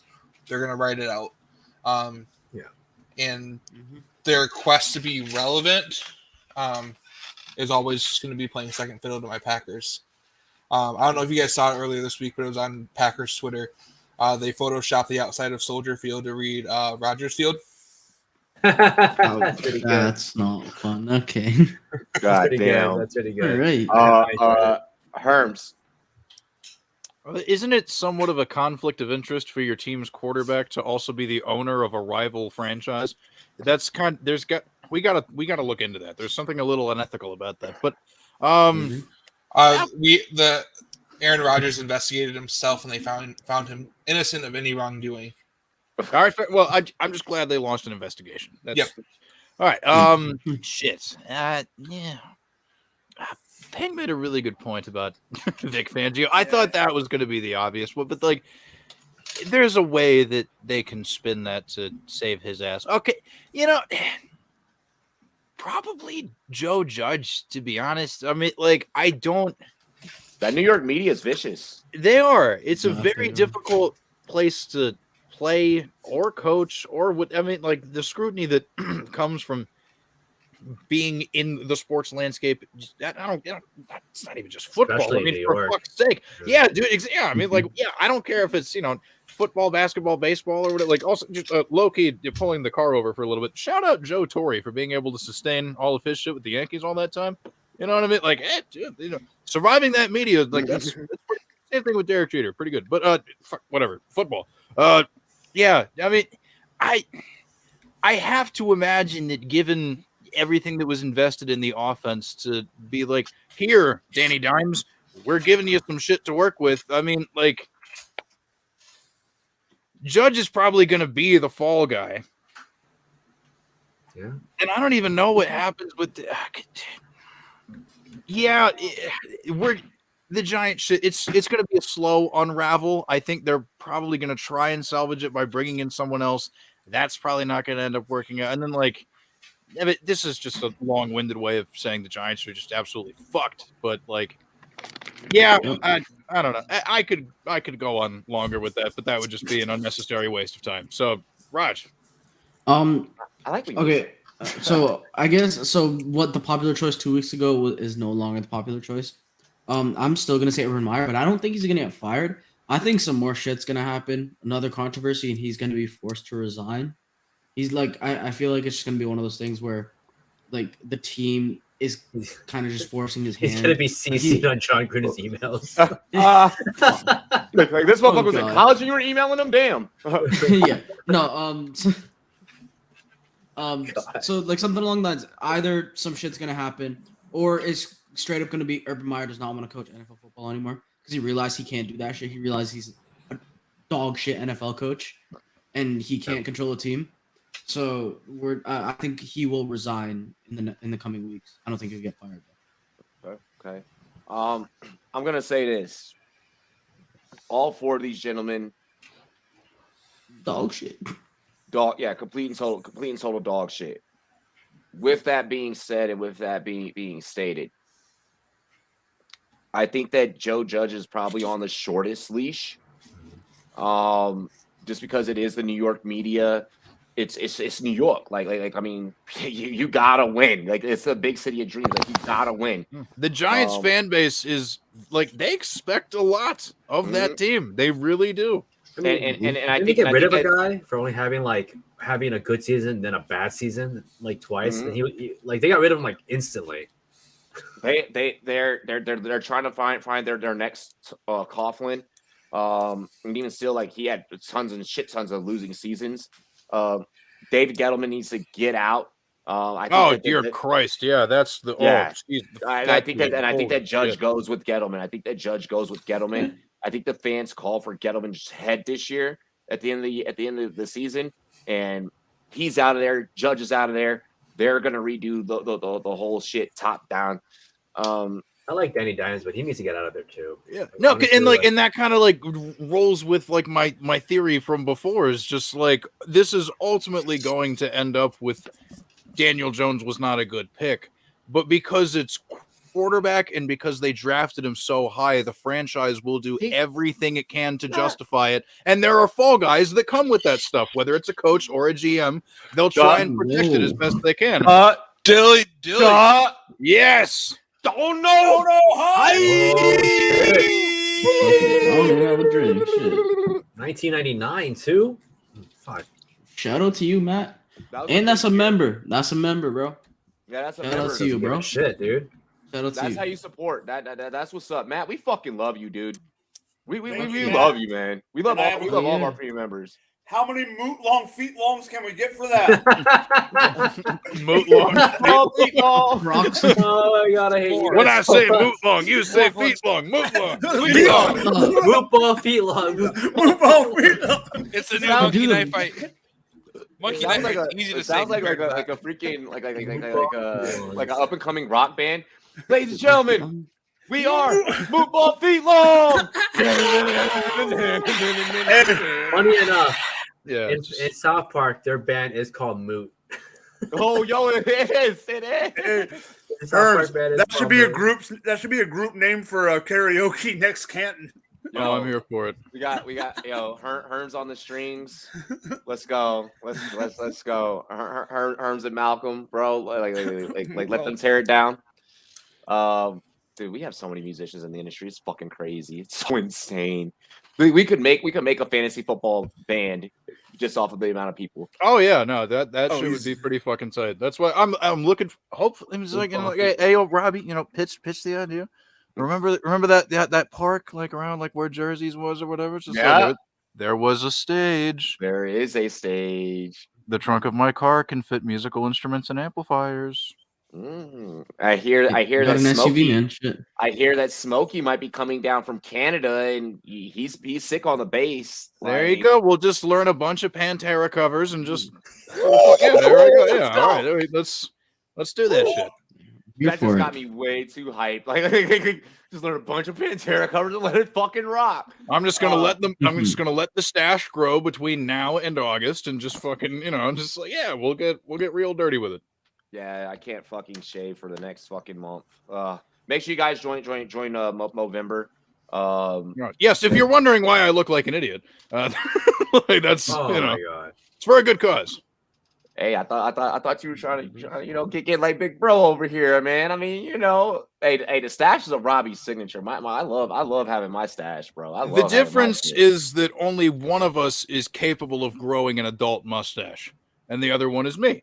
So I thank the military for that. Like honestly, I did not have facial hair like all throughout high school. Went to the military, and like in boot camp, they make you shave even if you don't have facial hair, like because you're treated like everyone's the same, So even if you don't have facial hair, you still shave. Like when I started, doing that, and like all of a sudden, like it started just like growing, and I was like, "Fuck, I look like a wolf man."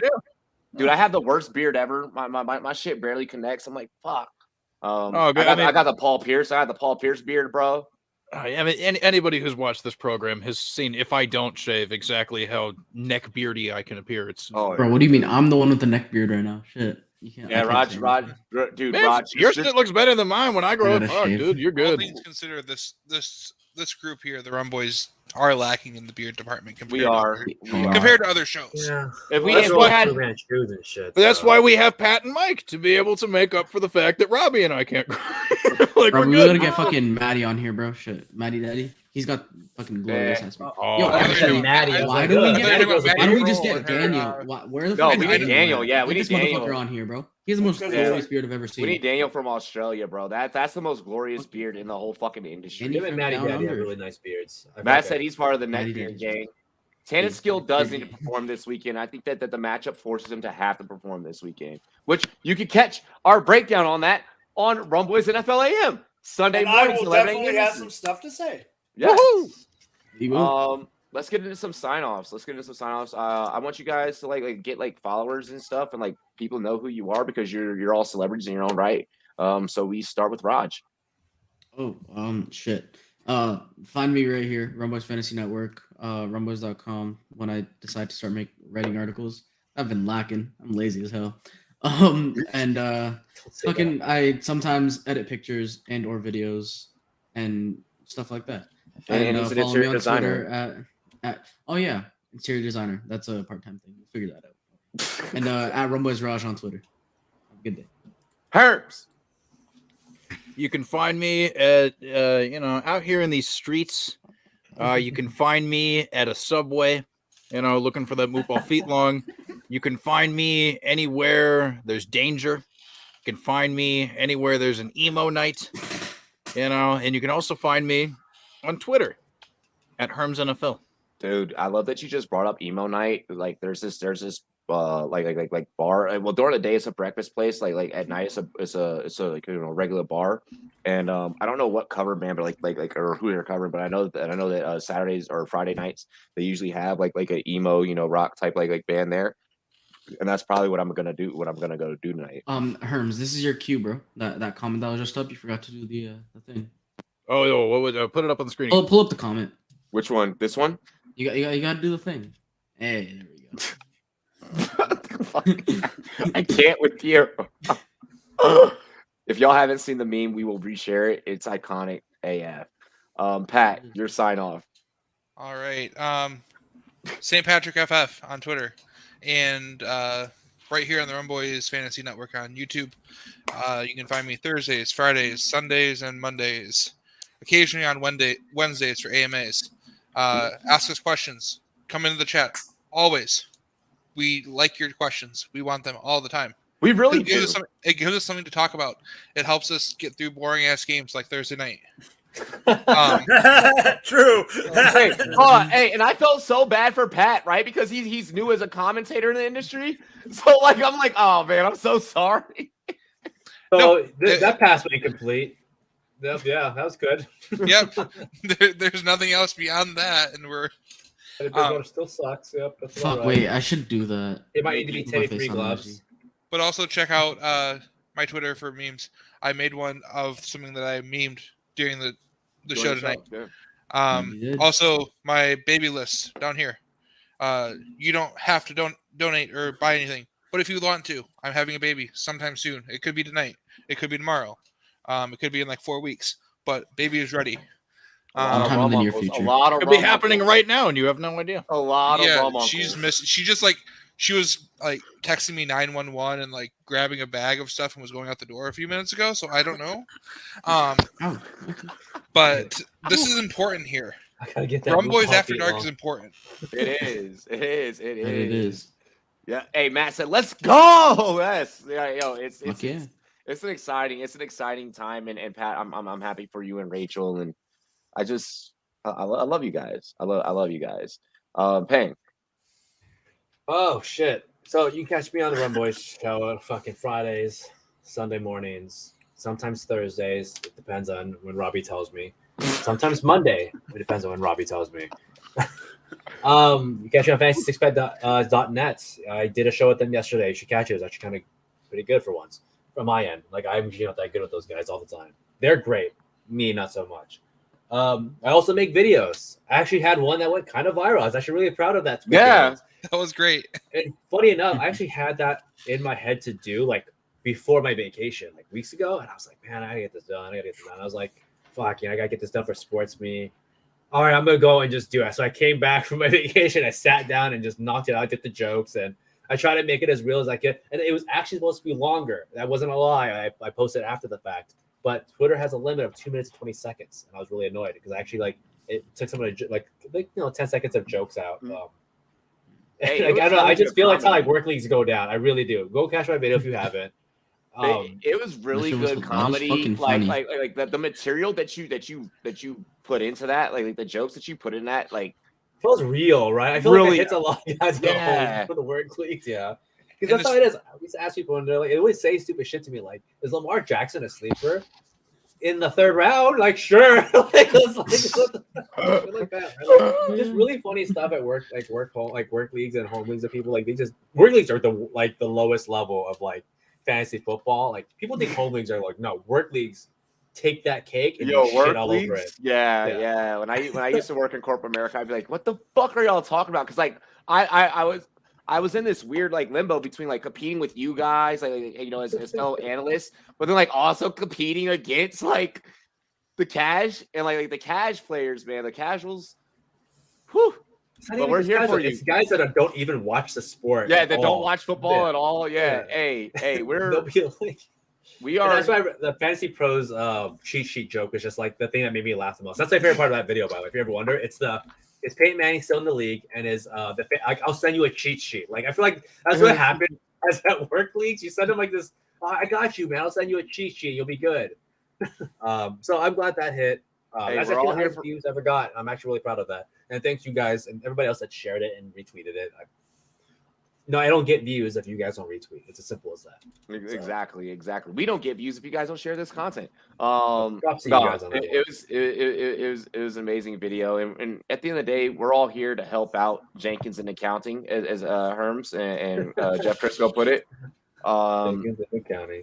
Exactly. We're here to help you guys win your work league. So we're gonna make you better and sharper bettors and fantasy football players, especially bettors, because we're pretty good at that. And then last but not least, catch me on the SportsMe app, man. I do chunks of stuff, so I always hop back and I always double check. So catch me on there too. SportsMe, Sports You. Yeah, something like that. All right, so you can find me on the Twitter world. Drop the mic FF right there somewhere. DM me. You can find me on AM. You can find me on Sunday for 7 hours. I'll be yelling at the TV when my Chiefs defense doesn't do dog shit against King Henry. You can find that's going to be over under 200 rushing yards. No, 175 or more. The Chiefs have held over Derrick Henry under 296. And you can, if you want me to try a graphic on a certain player, DM me because I'm trying to get better at him. Robbie and Pat. You've been getting better. You've been doing good, yeah. And other than that, Rumboyz rules. Put Raj's face on Najee Harry. Wow, we're fucking what the fuck? We got Javonte Freeman. Najee. Feet long. The moot ball feet long. It's got me all sorts of fucked up. That was the oh my god. So you can put my name on Najee, just don't do the opposite because all got canceled. So there you go. Please don't. Ladies and gentlemen, this has been Rumboyz After Dark. In order to follow me, just my handle's right there for Twitter. Rumboyz spelled a Z, N-E-T, everywhere else. Rumboyz.com. We just dropped our power rankings by the young, talented Jordan Love. So go check out J-Lo's power rankings. You'll fall in love with J-Lo's power rankings. This staff, this crew, all of you guys, the viewers, you guys make all of this happen. We could not be more appreciative for you guys. We could not be more appreciative for the donos. We couldn't be more appreciative for your interactions. We promise to keep being great. We promise to keep give you guys that content that you need, that you want, that you deserve, and to keep helping you guys, get better, get smarter, and win those bets, win those fantasy leagues. Because get smarter, not harder. Yeah, exactly. Think smarter, not harder. Work smarter, not harder. We are still looking for a NBA analyst that can help us with the DFS and stuff like that, and help us with NBA bets. I can talk about Ben Wallace. I saw that today. I mean, yeah. Go team. If you want some really outdated information on early aughts basketball. But we are looking to fill that. We are looking for a way and a capacity. Maybe it's going to be done in our YouTube shorts that we bring you some NHL content as well. Matt's like, Robbie, start taking my NBA picks. I've been hitting on the NBA so far. I didn't bet tonight because I was a lazy piece of shit and nap for like 2 hours. I'm kind of excited about the Wizards. I'm not gonna lie. Dude, I lost a parlay because of the Wizards, bro. Well, I mean, they won. They won. I didn't want them to win. Like, they won, and I was like, the fuck. It's an interesting bunch. It really is. I think that could be a fun team. Fellas, just gonna raise your glasses. Or your cups, your cans, your bottles. Hey, Raj, I didn't claim to know anything. Cheers to me. Cheers to you. Fucking Pat. Cheers to me. Cheers to you, all the rum boys and girls. Is anyone else doing it? Is anyone else doing it? I can't see. Fucking I'm happy that you can't see right now. That's what you get for the smart ass. That's what you get, you smart ass. We out of here. We love y'all. We'll see you Sunday morning. Love you, Pat. Feet long. Feet long.